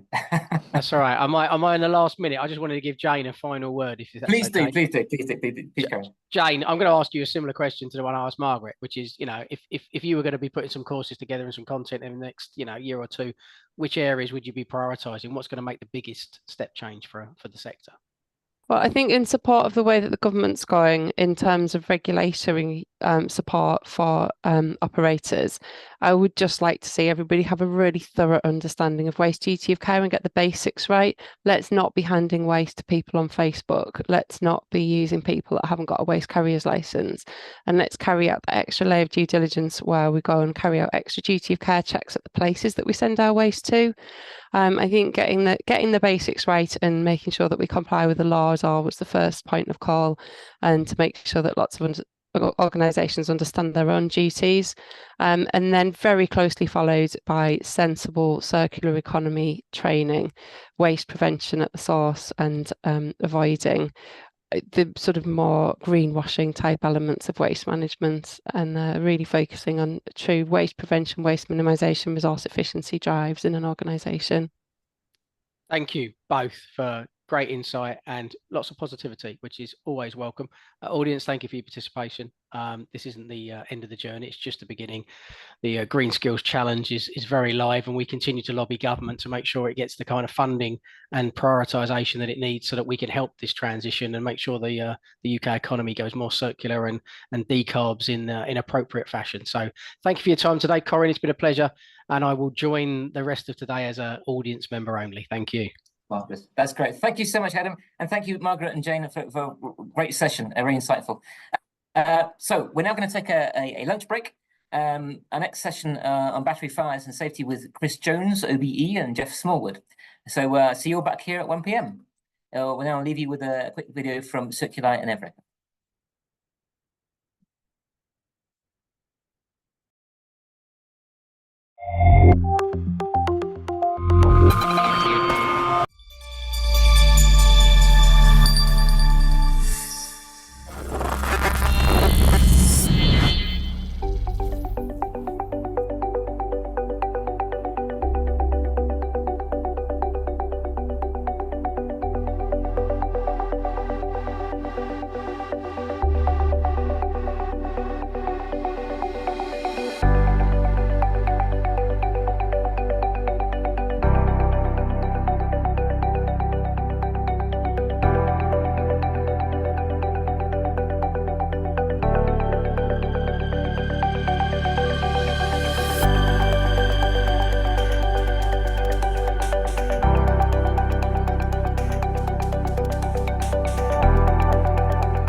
Hello and welcome back to the MRW Champions Summit. My name is Daniel Bosley. I'm Deputy Editor of the magazine.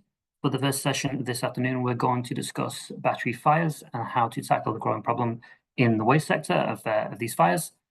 Recent figures from Materials Focus have found that lithium-ion batteries in household rubbish have caused recently 1,200 fires in the UK over a 12-month period, up from just 700 a couple of years ago. So to help us explore the causes and the impact of these fires on the industry, we've called upon a couple of health and safety veterans to discuss how to mitigate this hazard and to learn about best practice for future prevention.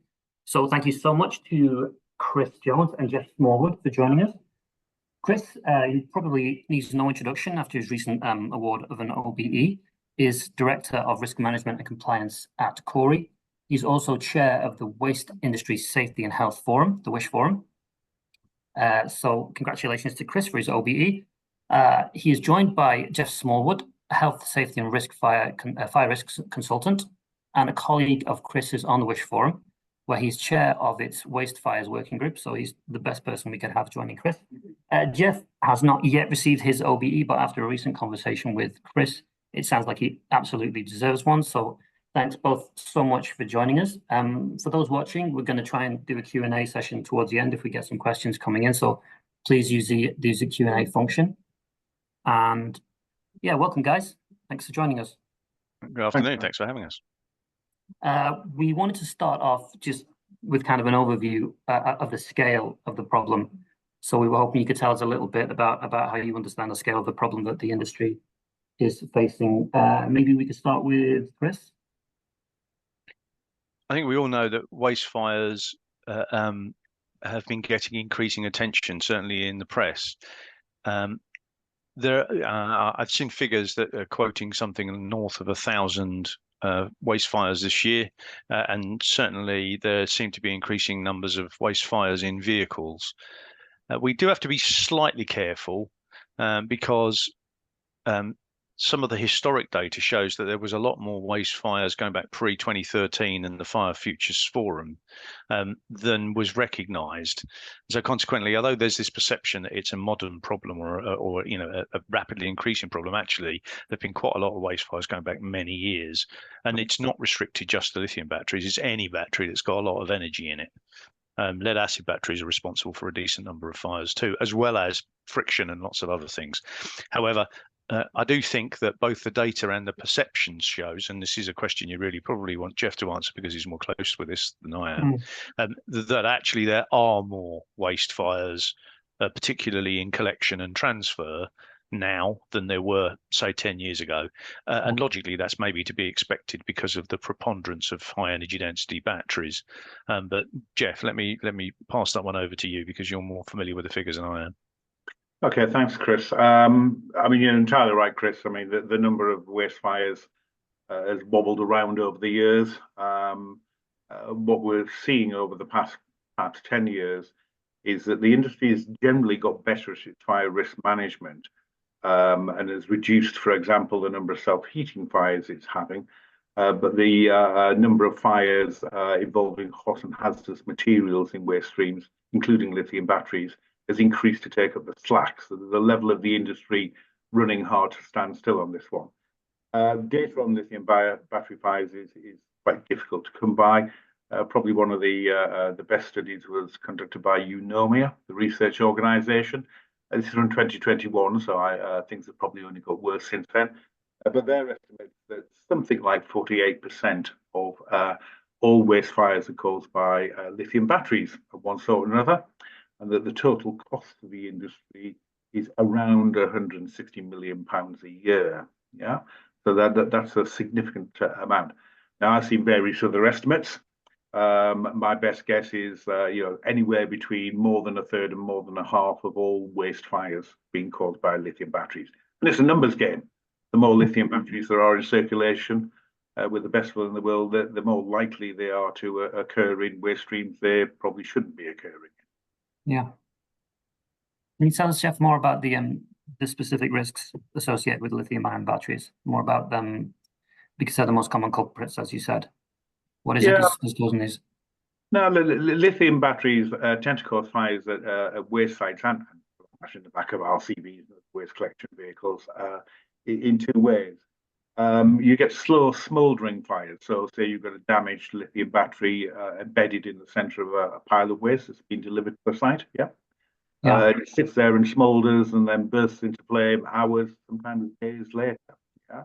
So there's slow smoldering fires that go on. The other type are very rapid fires where a battery is damaged by an aggressive piece of equipment, be a shredder or a trommel screen or the compaction mechanism in the back of an RCV. Yeah.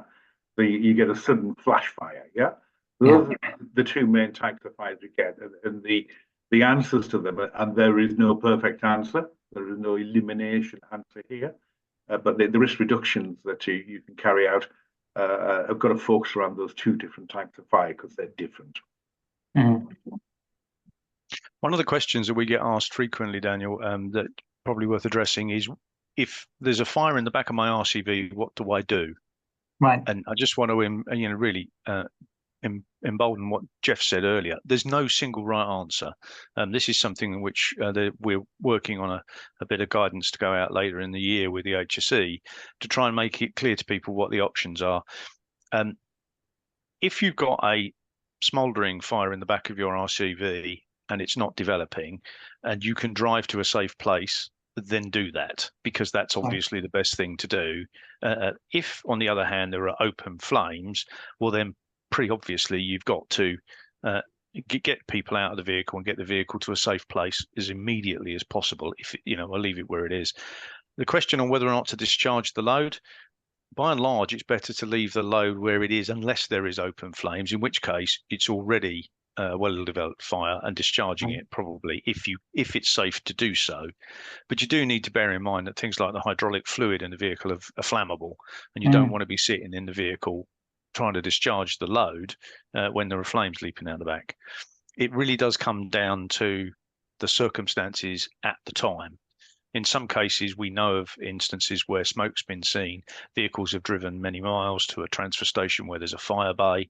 It's been discharged and dealt with perfectly successfully. In other cases, a lithium battery fire has gone off. The battery has burned very hot very quickly.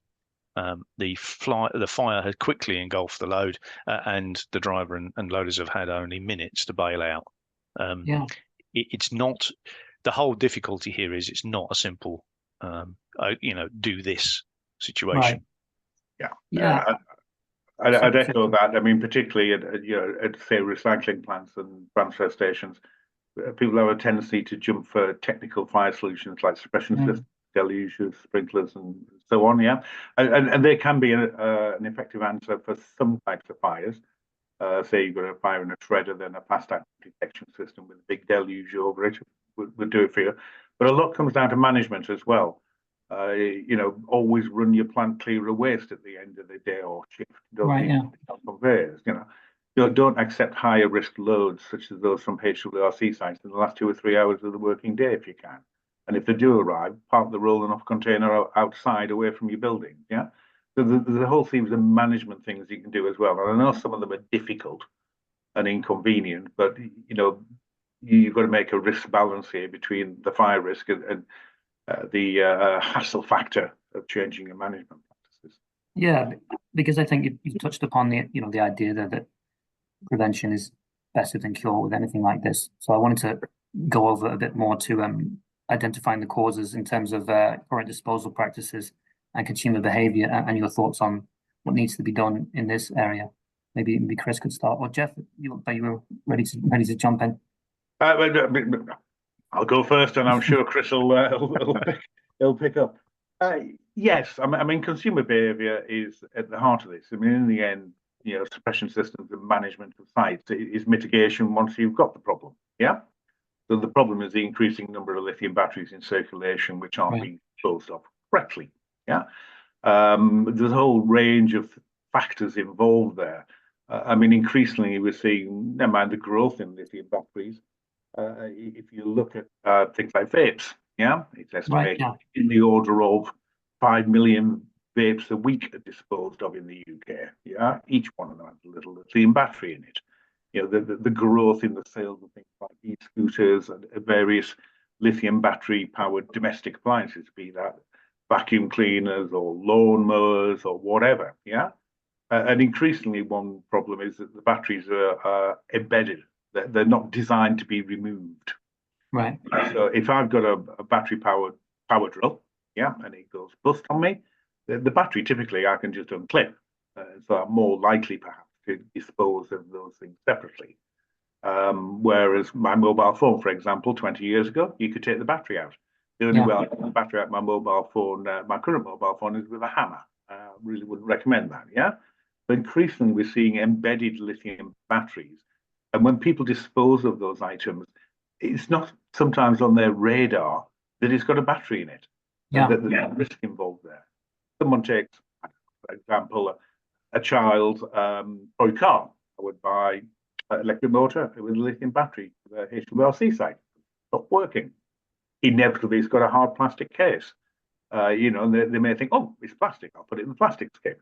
Rather than, you know, thinking, hang on a second, that ought to be going in the wee goods container. Right. You know? Yeah.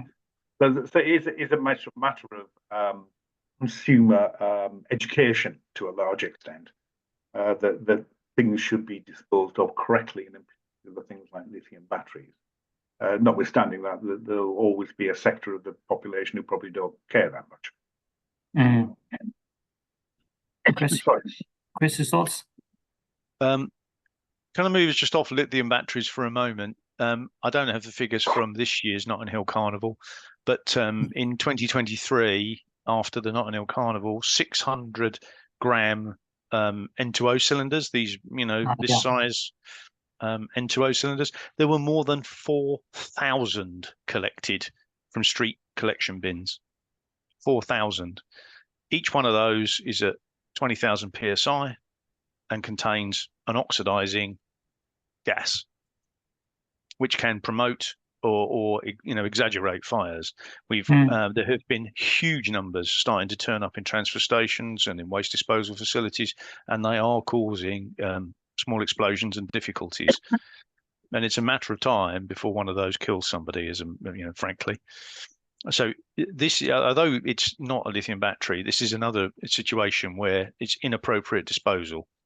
Actually, if you've got a pressurized gas cylinder, even if it's notionally empty, you should be taking it to a facility that can deal with it, HWRC in the case of the gas cylinders, but similarly with the lithium batteries.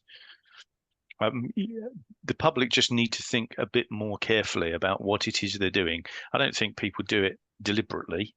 Probably a very small population do, but there are far too many who just chuck it and somehow expect the waste industry to cope.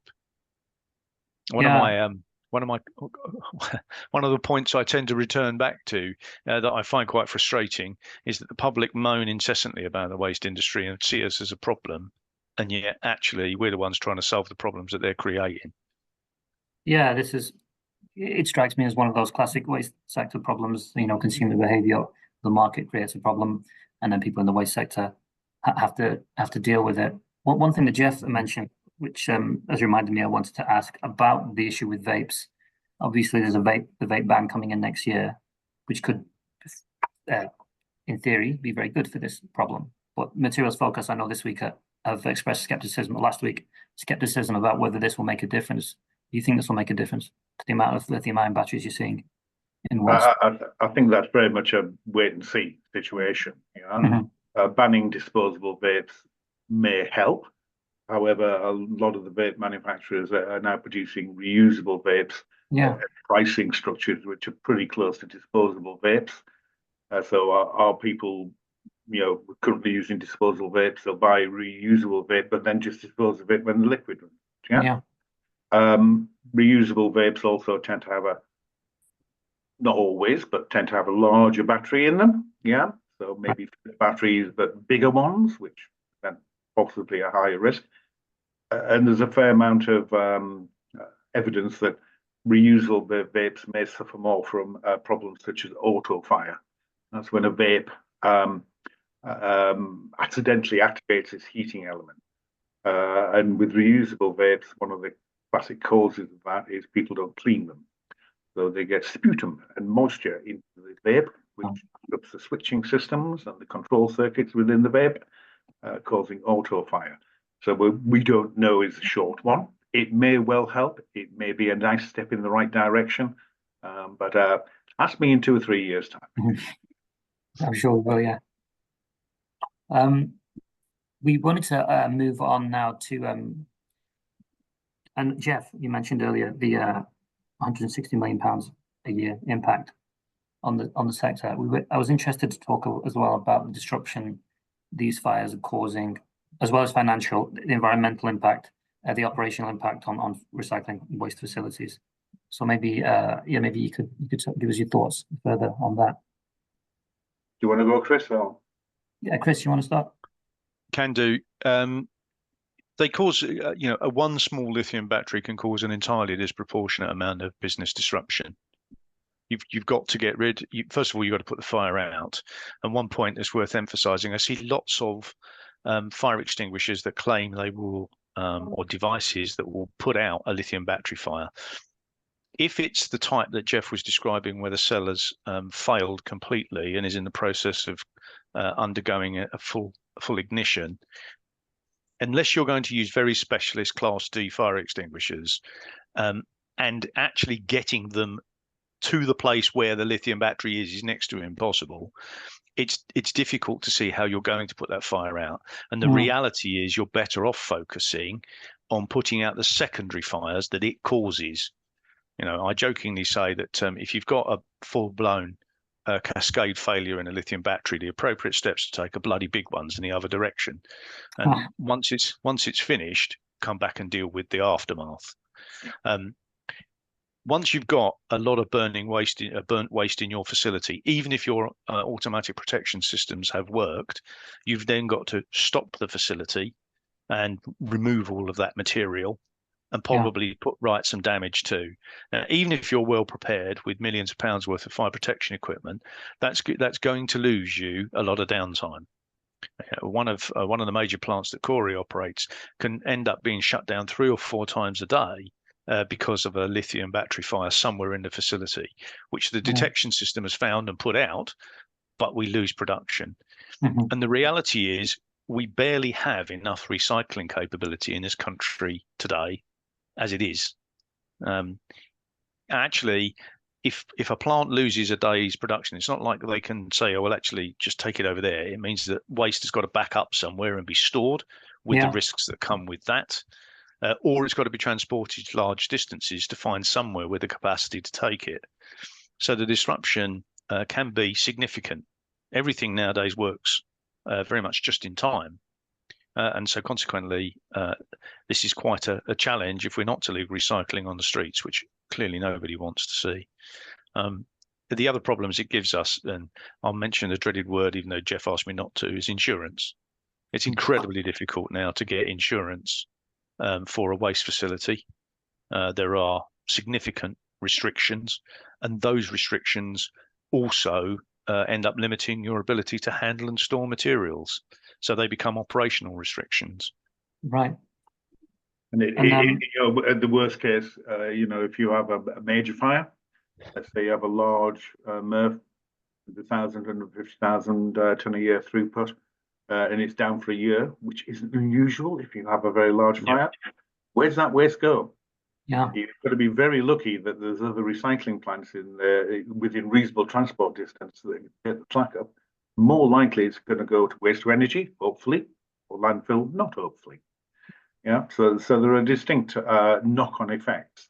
Not only business interruption for the waste industry, but in terms of society's ability to dispose of its waste in a responsible and environmental manner.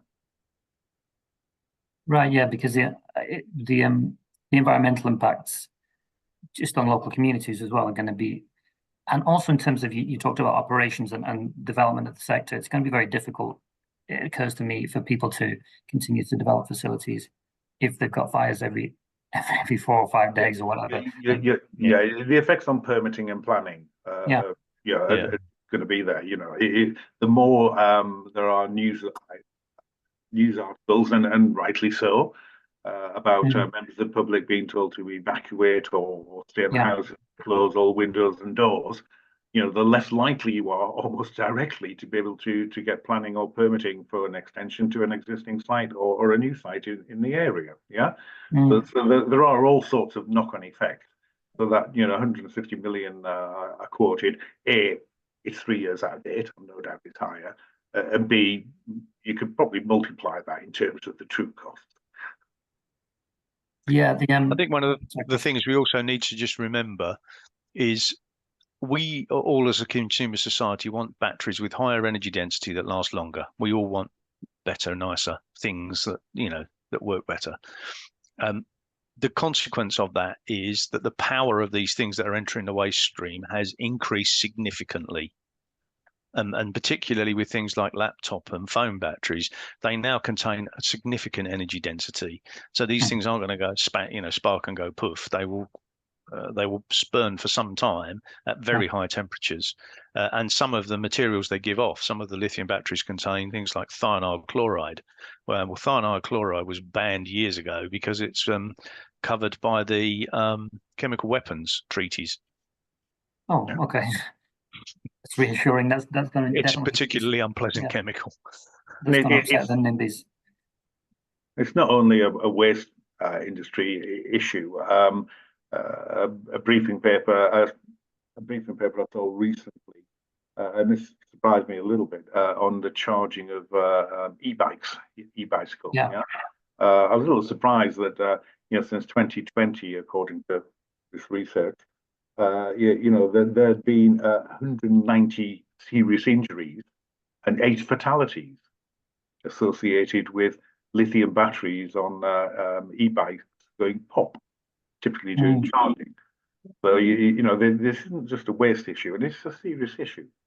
Being able to manage these things, and I understand people. They don't want their battery-powered lawnmower to run out of power halfway through the lawn. You have to stop and go away and recharge it. So I get why consumer pressure is for better and better and more energy-dense batteries.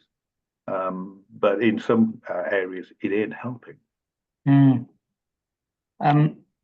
I wanted to give you a chance to talk about, obviously this is something you guys specialize in at Wish, best practice within the sector for dealing with these fires. I wanted to give you guys plenty of time to share your thoughts on that to help out the people watching.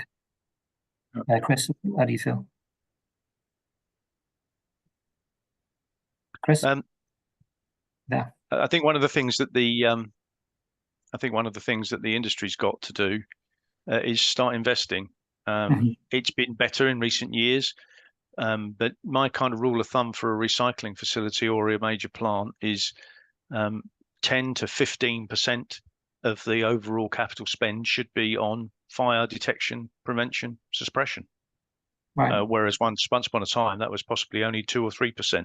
And there's still this perception, particularly for transfer stations, well, look, it's just a building shell. So if we build it cheaply and it burns down, so what? We'll build another one. Well, that just completely ignores all of the disruption to the local community and to the environment that happens when these things catch fire. So that needs, that sort of stuff needs to change. The other thing that the industry needs to do is engage better or more with the public, just so that people, before they throw these things away, because as I say, the bulk of the public are uninformed rather than uncaring. And if they are aware of what it is that they're doing, then they're more likely, I think, to do the right thing and to put. But that requires the other thing, the third leg, I guess, is the industry needs to engage better with producers. Yeah. So that producers can help us. We went to the Wish talks to the battery manufacturers, lithium battery manufacturers, a few years ago, and asked them to consider putting one of these RFD tags in with their batteries, so that at least we could detect if there's a battery present. It's a fraction of a penny per battery, but actually the market's so competitive they weren't interested in doing that. Oh, wow. That's the kind of conversation that we need to continue to have. But to come back to your best practice point, we have a guidance document on waste fires, Waste 28, which Jeff and that group constantly update, trying to keep us ahead of the curve, if you like, on things like detection and fire suppression technologies. but as we've said earlier, they can't, you know, they're not going to take the problem away. The other thing that I would say on the best practice thing, which I think is getting better, once upon a time I used to go to MRFs or transfer facilities and they say, "Oh no, we don't have any fires." Never recorded one. Yeah, okay. Well, the reality is they are having them. They're just not aware of them. Oh, okay. And actually, the ones that I go to where they say, "Yeah, we had 80 fires last year, and we detected all of them and put them all out," or 80 smoulders, that is what we're seeing more of, and that's what we need to see more of. You're seeing crews being given thermographic cameras that detect heat sources, and one of the jobs is to walk around the plant looking for heat sources, whether that be fires in the waste or roller bearings heating up that are likely to lead to a fire in the waste. So I think both the procedural side, the fixed side, and so on it is improving. The one thing we need to work more on, most urgently, I think, is the engagement. Yeah, and I'd agree with Chris. You know, this isn't a problem the waste industry is able to solve. It's a wider issue, but we need to talk more with government, legislators, producers, consumers. It's not something the waste industry can really do on its own. Chris mentioned Waste 28. So if you want to look at the options on fire detection and suppression systems, Appendix 4 of Waste 28 is where you probably want to start. There's a specific information sheet we have, Waste Info 08 on rogue lithium batteries, which again has some guidance in it.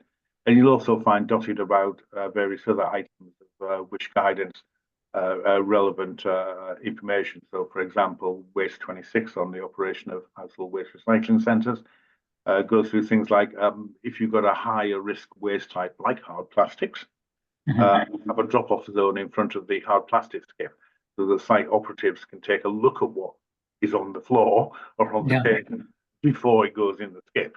Once it's in the skip, it's too late. Yeah.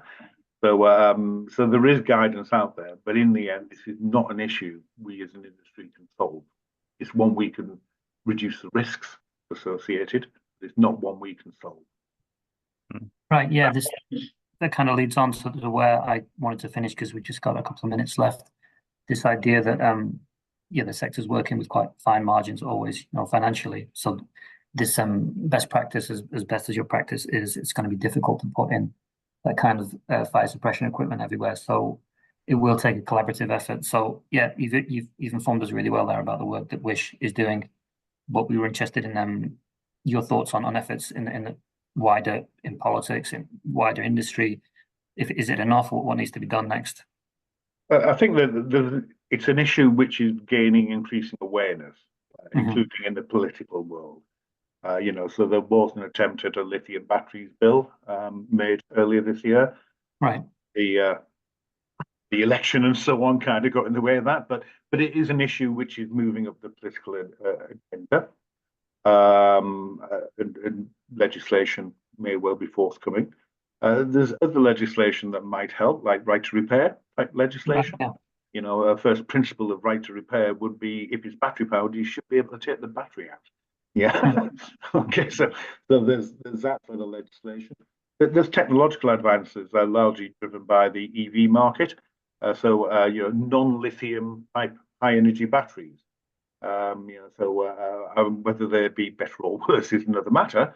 But there's developments in battery technology which are not lithium shaped that may help as we go forward, and making it easier for members of the public to recycle their WE-goods, for example.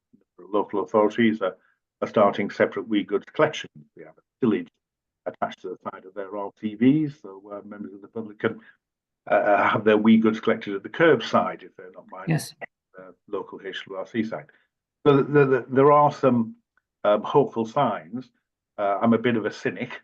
With the increasing growth in the use of lithium batteries, again, I suspect that probably we're running quite quickly just to stay still on the issue. Yeah, exactly. Yeah. And Chris, what are your thoughts? I mean, I guess to conclude, I thought, is this going to get worse before it gets better? I think is a quite depressing concluding question. Do you know, yeah, I think it would have got worse before it got better if it was going to. The amount of effort that's going into the waste sector in fire suppression, fire detection, and so on, is significantly higher today than it was. And as Jeff says, we've run very hard, I think, to keep things where they are. The fact that we haven't seen so many more fires, and the fires that have existed have not been more damaging, I think is testament to the efforts that have been made. But there is only so much that can be done, and that's my slight concern. As for new technologies and replacing lithium in batteries, I think we all know about how much damage lithium extraction causes, and that's a concern. But we don't know that the fundamental problem is the amount of energy stored in a small space. Whatever it is that's storing it, if you release that energy, you're going to have a fire. You're going to have an energetic situation. And that's the thing that we need to, as a society, deal with better. And whether that's through primary legislation or through the setting of standards, adopting international standards on things, you probably, both of those things need to work in parallel. Yeah, it does sound like quite a few things are going to have to work together, because the problem, it's a nice phrase, that running hard to stand still. I think it's not a happy way to conclude this conversation, but I think it's a good thing to leave in people's minds, the challenge that you guys are facing. So yeah, that brings us to an end of this session. Thanks, Jeff. Really great insights. Chris is going to stay with us for the next session. Hopefully, Jeff will stay with us as a viewer. Thanks very much, Dan. Thanks, Jeff. Thanks, Jeff. Right, so we've got another half hour with Chris's wonderful insights. The next section, we're going to talk about cultivating a safety-first culture, best practices and innovations. In an industry where operational hazards are a daily reality, embedding a proactive safety mindset isn't just a regulatory necessity, but it's a moral obligation. So we're going to dive into best practices and innovative strategies now and see how these can further elevate our safety standards. As we've already established, Chris is a veteran in health and safety within the waste and recycling industry. He's got over 3 decades of experience enhancing safety standards and playing a pivotal role in the development of the WISH Forum. So his insights are going to, I'm sure, be very helpful to everybody watching. I was actually fortunate enough to have a quite long conversation with Chris a few weeks ago in preparation for an interview that's going to be in MRW magazine next month. So please subscribe now. It was fascinating stuff, and I highly recommend it. So hopefully we're going to get a flavour of some of that conversation over the next half hour or so. We're going to look at the Dennis Eagle bin lift issue, which has been making the headlines, or at least our headlines, in the last few weeks. We're going to unpack methods to minimise workplace hazards and dissect ways to instill a culture of safety that permeates through every level of a waste or recycling organisation. So thanks again for staying with us, Chris. No, I'm pleased to help. I wanted to start with your thoughts on the recent incidents you've been seeing. This is a question you look at so often, but we thought it was a good place to start. What are the common factors contributing to them, etc. Okay, so WISH works actively both with local authorities, ESA, the trade association, and HSE to look at accident stats. Accident stats is a really fraught area, and Daniel and you and I have discussed this many times in the past, and I've discussed it with other media as well. It's not so easy to just look at the HSE stats and say, oh, that's the picture, because they don't give the full picture. Some things like road traffic accidents are excluded, even though it might be a reversing RCV that's caused the death. It goes down as an RTA and gets excluded from the stats. So we try to look at different sets of stats from different parts of the organisation, different organisations, to try and get an understanding of where the industry is going. So the picture has been a very good one for a long time. Since 2003, ESA's accident stats have fallen by more than 90%. I think we're more than 95% now, and that's great. What we have seen in the last 2 or 3 years is a plateauing, and that was expected. If there was work done back in the 70s at Dow and places like that, which showed that you go through a series of phases, a so-called Bradley curve of safety improvement. and the methods that the waste industry has been using to improve for the last 20 years are becoming less effective. We've reached lower levels of accident where we need new techniques and new cultures more than anything else to actually push them even lower. What's concerning is certainly the data that we're seeing for 2023 indicates that actually accident rates have gone up. Right. It's hard to know precisely at the moment, and I'll be reluctant to give figures. But there is certainly, we know we've had 8 fatalities this year, which is far more than the 5 average over the last 5 years. The rolling 5-year average is 5. And we had 11 last year. And when I'm saying 8 this year, by the way, that's 8 financial year. So 8 since April. Oh, right. Which is, as I say, it's concerning. HSE, ESA, WISH have been looking hard at the numbers to try and understand, is there a pattern? Is there something emerging? Is it lithium battery fires, or what is it? But there's nothing obvious. It looks like there are just more things going wrong. Some of it may be to do with GP practices, where GPs are tending to default to giving people 8 days off, which therefore becomes reportable. Right. Okay. But that, when we look at the actual nature of the accidents, that's probably only a minor contributing factor, if it's a factor at all. We do know that there are some particular noticeable increases. Acts of violence, I'm sorry to say, since COVID, there have been far more severe acts of violence against refuse crews and HWRC operatives than there had been ever previously, and that's a rising issue. But that's, again, not enough to explain the increases we're seeing, and certainly not enough to explain 2 years of high fatality rates. So I'd love to say I know why and what we can do about it, but actually I don't. Some of it's to do with statistical variation. Some years are good, some years are bad. But I do know that the industry as a culture, culturally has got to now take that next step along the Bradley curve and move from where it is today to where it needs to be if it wants to continue to improve its safety performance. Right. Yeah. I don't think this is new news. We've talked about this for the last 2 or 3 years. In order to move forward on that Bradley curve, I think the next thing we wanted to get onto, and the theme of this session was this: how you shape that safety first culture. So you've got more than 3 decades now as someone who's shaped that safety first culture. Is there anything you can share with our listeners, our viewers, about the role of leadership in promoting that kind of culture? Okay, well, leadership is important. I mean, very important. But it's not just about saying the right things. You've got to set the right culture. It's very easy to say all the right things. Oh, yeah, safety is important, and we'll have safety seminars and shutdowns and all the other things to show how important safety is to us. But yet, everyday decisions influence the way that people view these things. And if all your decisions are about saving money, increasing production, and so on, well, then the message will get through that safety is a veneer. And actually, the important thing is about keeping operations going or improving production or whatever. So in terms of leadership, the leadership that has to be shown is actually about showing that those kinds of that safety is important all the way through, not simply as a separate headline task.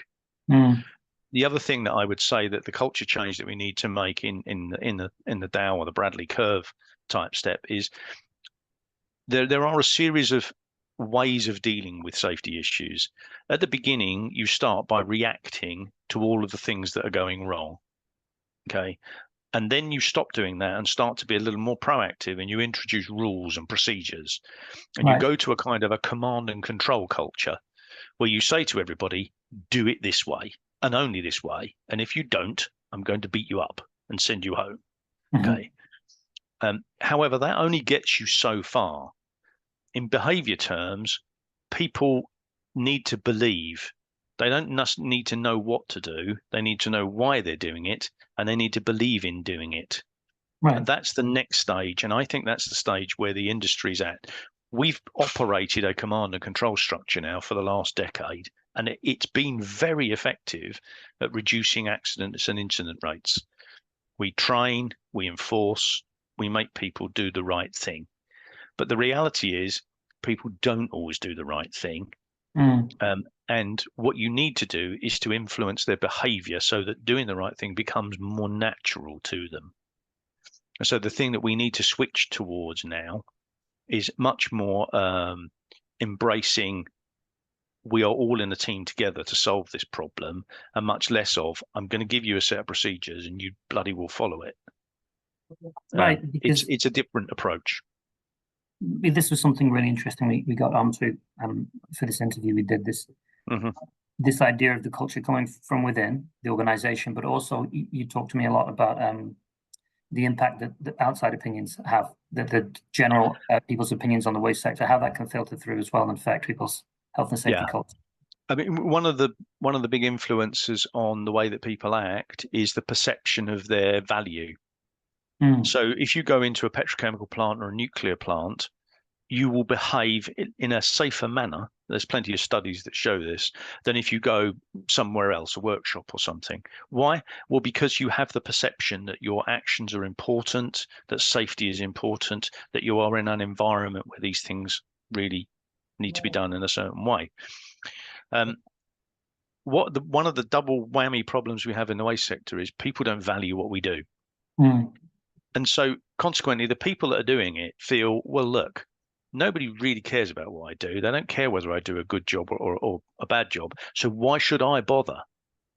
If it's not going to get noticed and not going to get appreciated, why would I go the extra mile to be that bit safer, that bit tidier, that bit cleaner?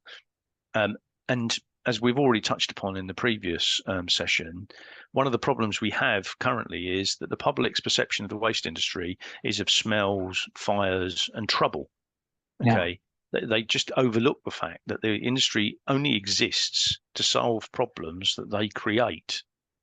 And I firmly believe that if the public had a higher perception of the importance and value of what we did, it would affect the behavior of the people who are doing it. Because they would think this is an important thing that has to be done right. Therefore, I'm going to do it right.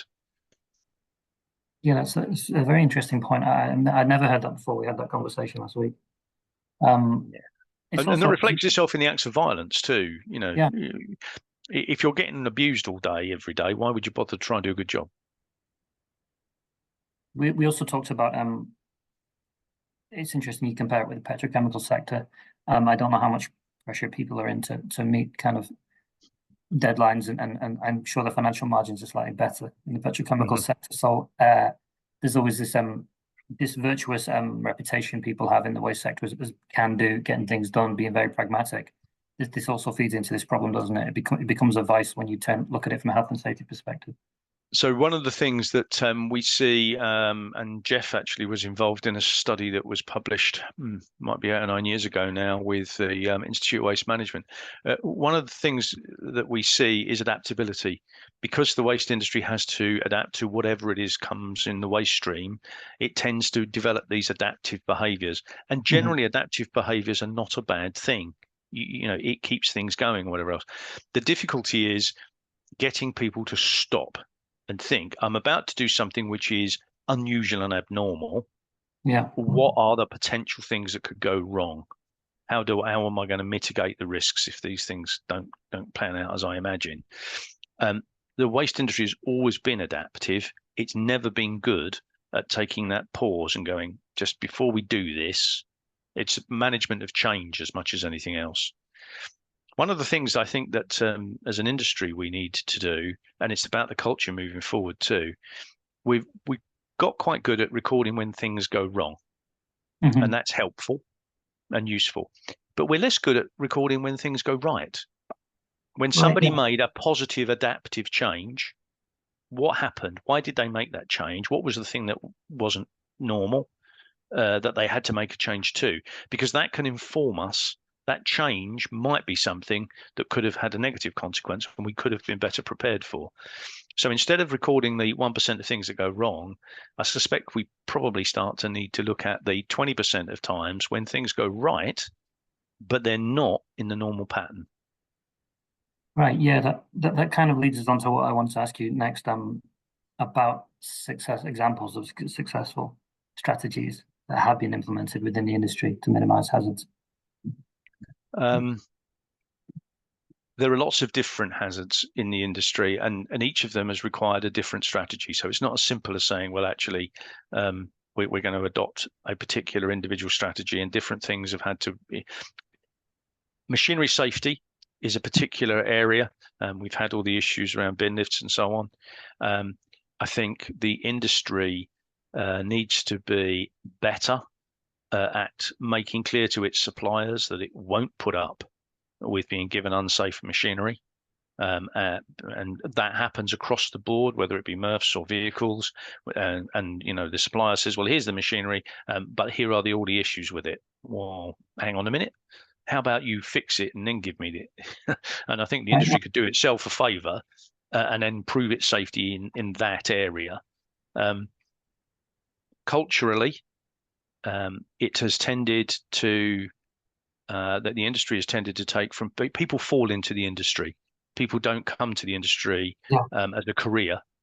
And I think actually the industry's got to spend some time talking with the public, engaging, so that instead of we get people who can't find a job doing anything else, but we get people who come to us who want to do a job. And then there's an opportunity there to change the culture, to get people actually who are better equipped in cultural terms and approach terms. So I think you need all of these things. Can it work? Well, I've already touched upon the ESA example. Back in 2003, we had immense arguments about setting a target. We called it a hard target. 10% year-on-year reduction in RIDDORs over a 5-year period. Halving RIDDOR rates in a 5-year period. I was told I was mad. It was impossible. Nobody would take that on because there'd be too much chance of failing and looking a fool. But the reality is, it did take it on. It repeated. That charter was renewed at least 3 times, and accident rates have fallen by 90-odd%. We're talking about 20,000 serious injuries and at least 20 deaths in that period, saved by the fact that people were willing to take on the challenge of, actually, here's a problem. I'm going to face up to it and find a way to overcome it. Yeah, sometimes it's about focus and effort. Yeah, and with those figures, it sounds like it's absolutely worth the effort. You touched there on this the Dennis Eagle issue. I did. We were hoping as much as you can, because I know you face restrictions for legal reasons in the work you do. How much you could tell us about this case, what's happening with it, and what wider kind of issues it touches upon. Okay, let's just desensitize it slightly straight away. It's not just a Dennis Eagle issue. The issue here is automatic bin lifts. Right. Those are the bin lifts where when you push the bin on, it automatically engages and empties the bin.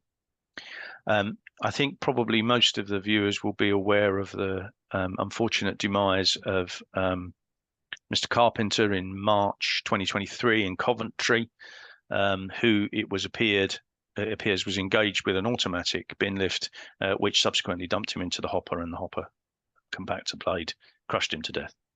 Yeah. There's been an inquest, and a letter has been written. A prevention of future deaths order has been made as part of it. That problem isn't restricted to Dennis Eagle, who happened to be the manufacturer of the bin lift involved in Coventry. It's inherent to all automatic bin lifts. If you had a piece of machinery in a workshop, which when approached could grab people and throw them into a compactor, it would be fenced off with warning lights and God knows what else. But because it's on the back of a truck and it has to go on the roadside, it doesn't get any of those things. So Wish has already put out Info 16, which is a guidance sheet explaining to people all of the precautions and training that should be given to try and ensure that operatives don't put themselves in the position of where they can be inadvertently caught by the bin lift. We do know that there have been a series of incidents going back at least 20 years, very similar to Coventry, and although I've heard it suggested otherwise, fact is we knew that before last March. It's not been an unknown thing, and the primary issues are operatives go to the rear of the bin, the vehicle, to clear detritus, or maybe to put some waste into the hopper by hand. The automatic bin lift is active. The automatic bin lift cannot tell the difference between a human and a bin. And from its point of view, if there's a heavy thing standing on it and buttons are actuated to show that there is a body there, then it will grab what's there and empty it. That's its task. So that's the issue. Either members of the public, operators, getting too close to the bin. There have also been instances where operators have become entangled with the bin and then been lifted with the bin. Right. There's a lot of work going on. There's a BSI committee looking at how the standards for the machinery on the rear of an RCV can be developed to prevent that happening, and are introducing into the relevant standard EM 1501 Part 5 a specific requirement that this risk be dealt with. Dennis Eagle, to mention them, have come out with something which they're calling the BCCU. I can't remember what the acronym stands for off the top of my head. But basically, this is a series of devices that make the risk of somebody being grabbed by the bin lift or deposited into the hopper less likely. They do not completely remove the risk, but it's a step in the right direction. They wrote a letter to the coroner telling him that they would be providing these for free, which, as I understand it, they are. The update that they have, which we're engaged with talking to them about, it's certainly an improvement. It's being rolled out, but it's going to take 2 to 3 years to update all of the 7,000 trucks out there that can take this update. It also doesn't help any vehicle more than about 8 years old, and that's because the control architecture of that vehicle cannot take these upgrades. It's just not up to it. And one of the things that operators are going to have to do is, if they are still operating vehicles that are more than 8 years old, they're going to have to think very carefully about whether or not they continue to use those in automatic mode. It would be better to use the older vehicles on tasks where automatic mode does not need to be used. Now, all of this is in Info 26. Info 16. We are in the process. We will publish this week a set of FAQs, which have been agreed with the HSE, where we've been asked, lots of common questions. For those of you who want to know about whether or not it's going to be covered by warranty or whatever, we're not going anywhere near that. That's commercial. What we really are interested in is saying to you, if you're going to have your vehicle modified, you need to understand what the modifications are. You need to understand what the residual risks are of those modifications, and the way forward of dealing with whatever those residual risks may be. I have to say, it's been encouraging that certainly in 2024, we've seen a lot of focus from the vehicle manufacturers, not only Dennis, but Zola and others, looking for solutions. Some of the solutions are interesting. AI is being touted as something that can actually tell the difference between a man and a bin. And there are a couple of products on the market which look interesting. But at the moment, we don't understand and don't know enough about them to say whether or not they're likely to be the ultimate solution. So that's kind of, I hope that's given you, we've used up however much time I have, a reasonable summary of where we are. Waste 04, Info 12, Info 16, and the new FAQ will be out.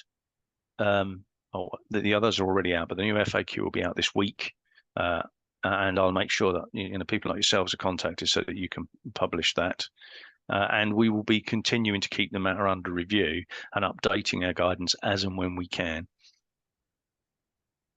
I think the Dennis Eagle, the bin lift problem is an interesting one, because it touches on this the issue that the waste sector has, and maybe some with slightly better health and safety records don't, with this interaction with the public and operating this heavy machinery in public places. Maybe you could talk a little bit about that for the viewers.